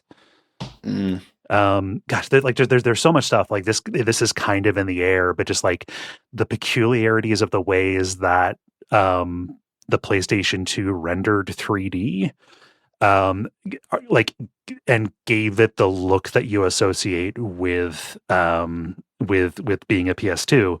Like those are so hard to emulate, and that is why so many like updated versions of PS2 games have not looked or felt the same, is because like there's just something missing in the nerves of the machine that can't replicate it. You know, if you're not tricking the machine into looking the way you want through arcane mastery, it's not going to have the right feel. It's kind of the only way that you get something that looks exactly like Shadow of the Colossus does. Yeah. Just the bloom on that, where like you can emulate the way that a Dreamcast game looks because there's like a particular kind of cleanness and crispness to it. But like, PS2, there's something weird. I feel like I'm describing like how much warmer it is how much warmer the sound on vinyl is, but like it's actually like real. Yeah, I was going to go with like a, survival horror thing, like, like Silent Hill, the original one, for being like full poly. They do an awful lot. They work with the limitations. Kind of friend of the network, Juno Stump, has a really good article on Polygon, kind of about the way that it uses the limitations of the system. Oh, good. A Polygon article on polygons? Yes. And how the PlayStation couldn't do so many of them very good. But I'm going to go back. It's not technically pixel art, but like Doom. Right? Like that is like weird ray traced kind of thing that happens to have sprite enemies or whatever, but like fuck me if you can't just like go back to Doom as it ran and you can tell that yes, this is Doom. This is a singular expression of both art design and the way that it kind of renders to you, and is still eminently playable. It really bothers me to like look back and think like, how did I not ever realize that none of the monsters or anything have sides or backs? Some of them do. Oh, some of them. Well, some of them have backs if they're walking away. Yeah. Or like the power-ups, whatever. Yeah. Mm-hmm. Yeah. No, I mean everything like turns to face you or whatever. It's just a common trick. The foliage, like a tree being like a cardboard stand-up. Yeah. Yep. So yeah, I'm gonna say Doom just because I don't know. It feels like that needs to be put in. There's a great book called Masters of Doom that kind of tells the story of id. And just hearing the way that John Carmack's brain worked for like how to put all of that together and make it run on systems that it should not have run on, but just like so elegant and takes a very special mind to get that kind of look out of necessity and creativity. One of my favorite burns. Go ahead. If you want to read something kind of heartwarming, track down some of the stories of his more recent open source contributions, where he'll just like, one of the most famous, well-regarded programmers of all time will just like show up to some project and be like, hey, would it be all right if I like submitted some code for this? I like, it's totally cool if you don't want me to. Hey, John, just please solve all of my problems here. Right. Exactly. Yeah. That's what it is though. It's a man that truly just loves solving interesting problems. Yeah. It's a very specialized knowledge. Yeah. Yep. Yeah. Ben, how about you? I'm doing the cheat answer and saying X-Files FMV again because it looks good. It's just, let's shoot the actors. It's fine. Here's video. Yeah. Yeah. Moxie, how about you? So in the category of things that actually look awful but kind of have a place in my heart would be particularly the first Max Payne game, where your character has only one expression, and it is, as the second game describes it, a constipated grimace. Yeah. in terms of things that I do think holds up, I would like to see a revival of, I'd say NetHack. Mm-hmm. Sometimes all you need is an @ sign. That's still is that considered pixel art? Because all of that is ASCII and it is rendered in pixels. But I mean, technically, anything displayed on Yes. screen is pixel except art, if it's vector. Is it? except if it's vector, which Is is it- why is it vector is the pixel art only art? right answer. Yeah, I think you got us on a technicality there. Dennis, how about you? Yeah, I mean, so I used the image of Sly Cooper for the question when I posted it, but I actually found myself gravitating to another Vulpine thief. Does anyone remember Spy Fox from Humongous Entertainment? No. Yeah, They did a whole series of point and click adventure games. Like they had Pajama Sam and Putt Putt. Like it was games for kids. Yeah. This is Okay, also- yeah. Also the team that did the Backyard baseball, football, etc. Mhm. games. Like that art style holds up so incredibly well, and I could browse through screenshots of the Spy Fox games just ad nauseum. Yeah. It's just like every single piece of it is dripping with personality. And man, there were some really talented artists and some really talented art direction that went into creating those. And the kind of hearkening to like, back when games had humans behind them. It's like, would anyone make a kids game with this much love and artistry these days? Shit. I don't know. I mean, yeah, Ron Gilbert, man. Yeah. Are there 3D Spy Fox games? No, they re-released them like because Humongous went under and then got bought and then Yeah. dissolved and then reestablished and blah blah blah. So they got re-released at some point. But I don't think the art got like 3D eyes. Yeah. Just because that sounds like it would have been Okay, a lot of hard work. So like you are considering like the hand-drawn kind of cartoon style on this to not technically be pixel art. I'm not trying to gerrymander you out of it. I just want to I honestly just I want to know your line of thinking on it because yes, if I see that I think like, oh, they digitized like drawings, right? Yeah, sure, maybe. I don't know. Yeah. You don't need to provide another answer. Yeah. No, of course not. And like I said, I could do Sly Cooper anyway. Yeah. I wouldn't guess by consider virtue- Street Fighter pixel art. Oh, that is so much pixel art. Yeah. See, to me, when I think Or are you pixel art, thinking I Mortal think Kombat? of like your character's like 16 pixels tall or something. Yeah. Yeah, I guess. Yeah, my thought on it is that it is, while it's pixelized just because everything was pixelized, that it was like drawn, Yeah. in a very specific style, and then any pixelization that happened was not due to the way it was created, but Yeah. just due to the limits of the medium. Yeah, that wasn't my approach at all. I was thinking like anything that used that was primarily raster-based images. Yeah, was something So I do did. you need to provide a new answer then? I don't think so. Like, I don't know, Day of the Tentacle. Like, there are plenty of like good games that have like a very cartoony or painterly kind of look that predate or that kind of go. It's go interesting. alongside. I remember Day of the Tentacle. Now I got to compare the two, being more pixel arty Mhm. than the Humongous games, Yeah. but I couldn't immediately articulate why. Yeah. And yeah, You I know think what? if it's a feel or vibe thing, that's fine. Yeah. Mhm. You know what they should bring back is rotoscope graphics or whatever. I think that I don't know. They really man, I need to watch A Scanner Darkly again. Basically, any comment I was going to make was, man, A Scanner Darkly is such a good movie. God,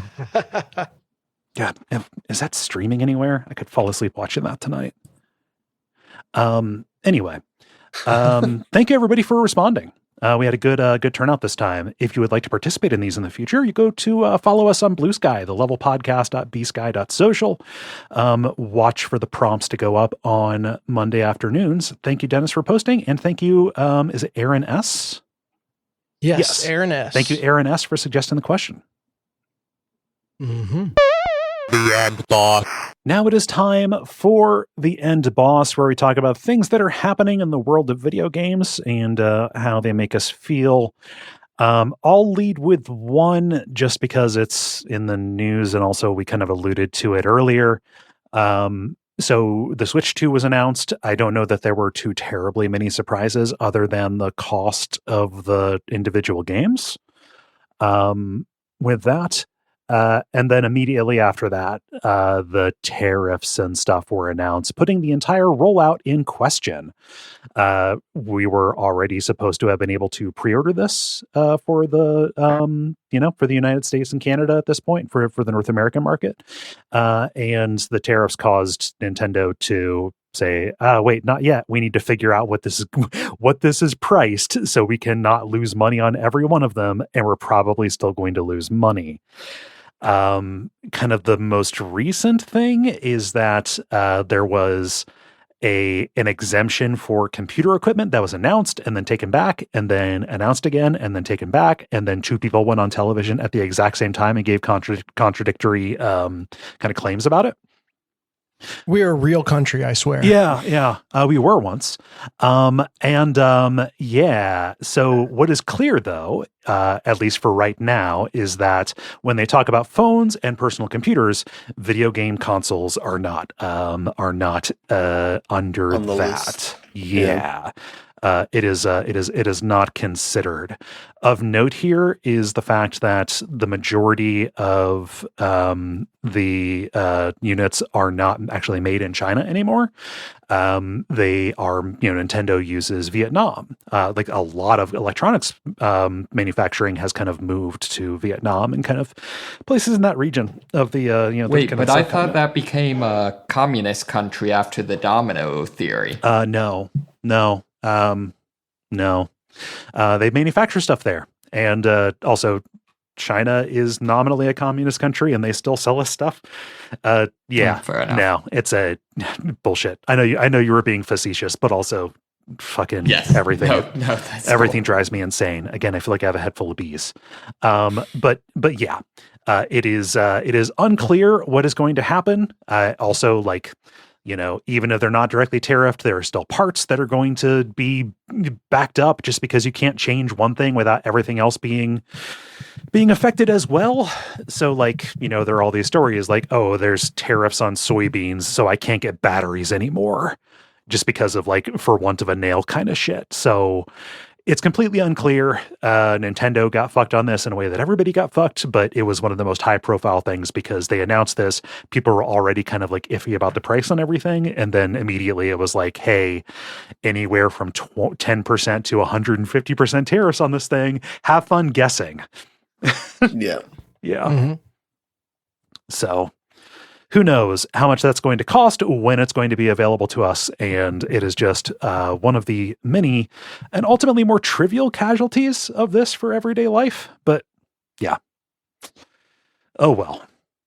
No one who can understand why this is going to hurt them was already or was not already voting for the people hurting them. Yeah. So, ugh.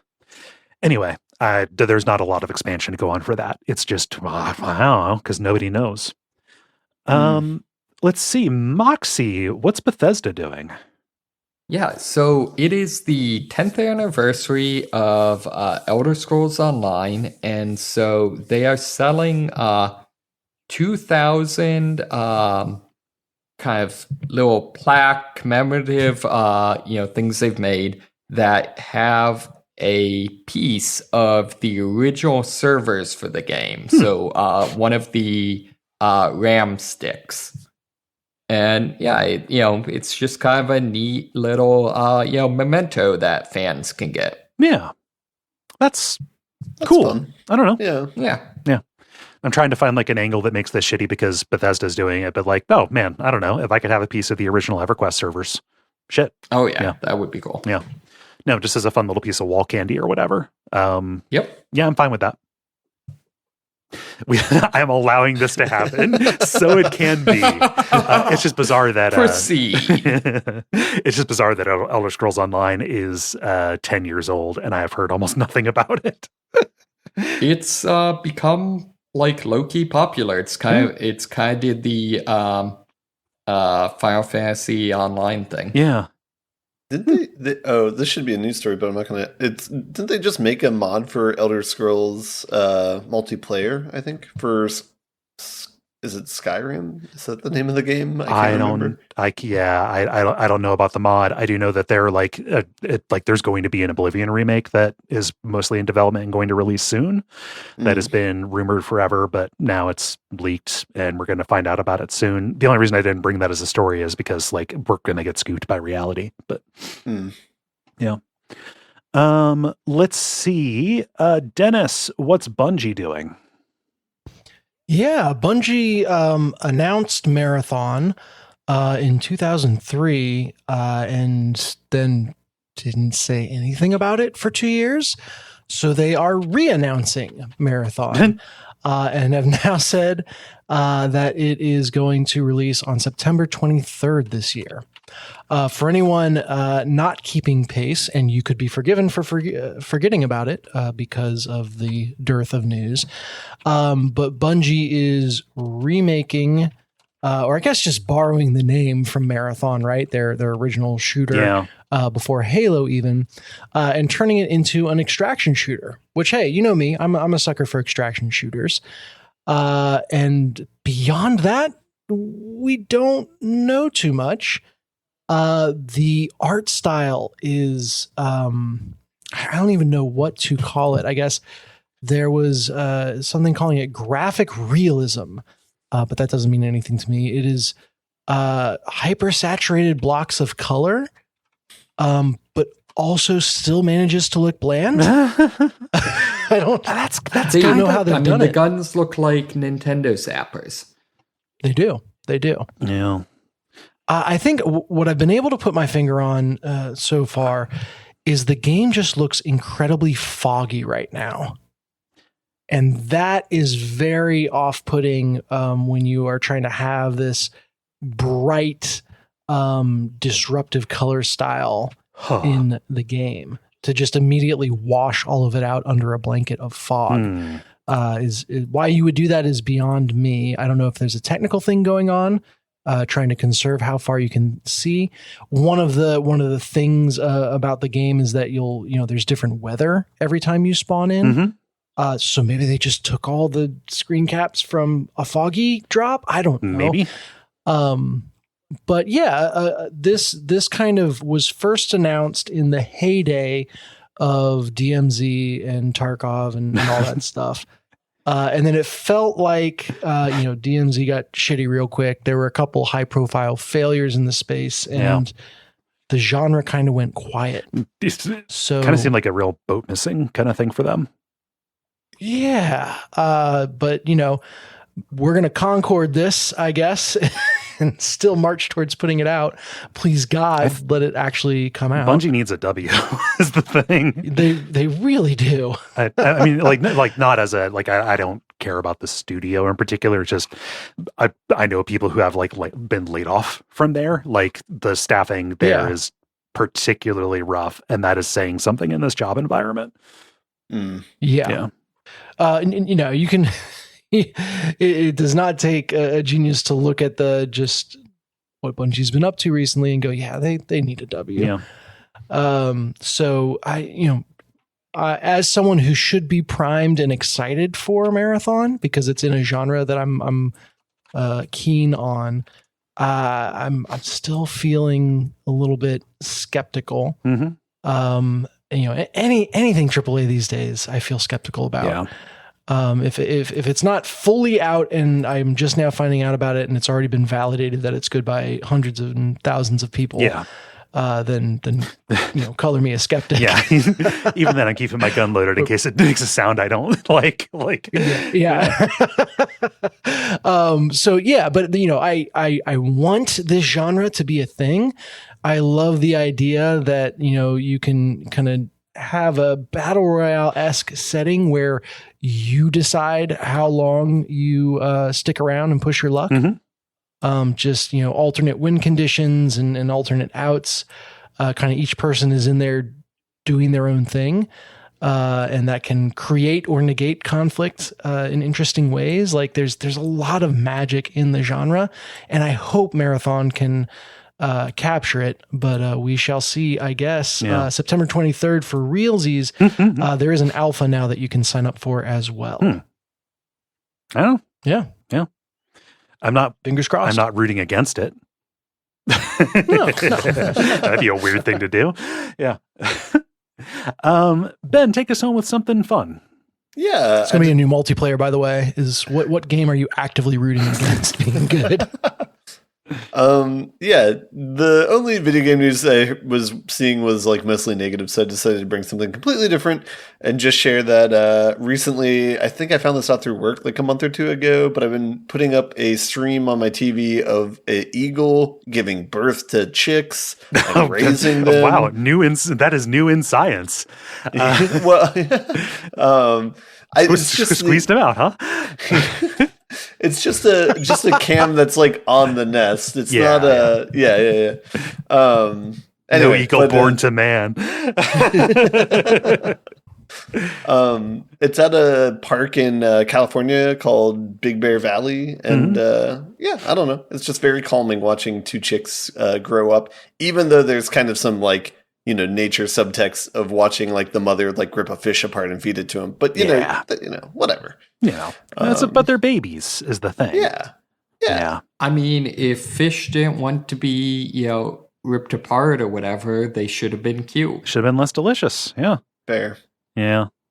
I love a good like baby animal cam. Like when I worked in an office, like a lot of it predated Slack, but there were just like channels where it's like, hey, here's a new one. Just keep this up. Yeah. And a baby bald eagle is a fun little dork. Yeah. And I think they're around for like 4 or 5 months total. So like from egg to leaving the nest. So, they're sleeping right now. Yeah, it's they switched to night cam in the last few minutes. So yeah. Oh, see what I've got is one of them kind of preening and the other one sitting on the edge of the nest looking stoic AF. Yeah. That's the mom. And so like in the past like week or two, they've stopped being in the nest at night to like warm them up and have just started sleeping like next to the nest. Oh, tough love. Well, yeah. It's getting too big. So cool. Yeah, just do a search Big Bear Bald Eagle Live Nest. Yeah. How does everybody feel about buttoning it up? Let's button this bad boy. The credit. Thank you so much for listening to level number 539. We appreciate you taking the time and for understanding us being away last week. If you want to help out the show, leave a rating or review, tell your friends about us, support the network on Patreon. All of that is good stuff to us. Is there anything I'm forgetting? There's no reason to drag this out. You know how to support shows. I mean, what if there's a listener that only exists while they listen? And we're giving them a couple more seconds of existence by dragging this out. That is... I'm sorry, I've been watching Severance. That is an awful lot of responsibility to put on me at 10:44 at night. So I don't appreciate it very much, what you're doing to me right now. Anyway, I've been Kole Ross. You can find me on Blue Sky, on Blue Sky at Kole Ross. I've been Dennis Furia. You can find me on Blue Sky at Furia Games. I'm Moxie. And I'm Ben Merkel. And stick around for some titles.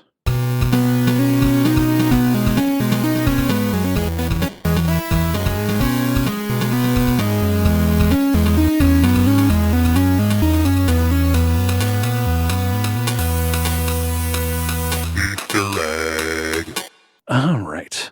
Who has titles for me? I have 3. Okay. I have Saying It Out Loud, I Understand. Gushing Shroom.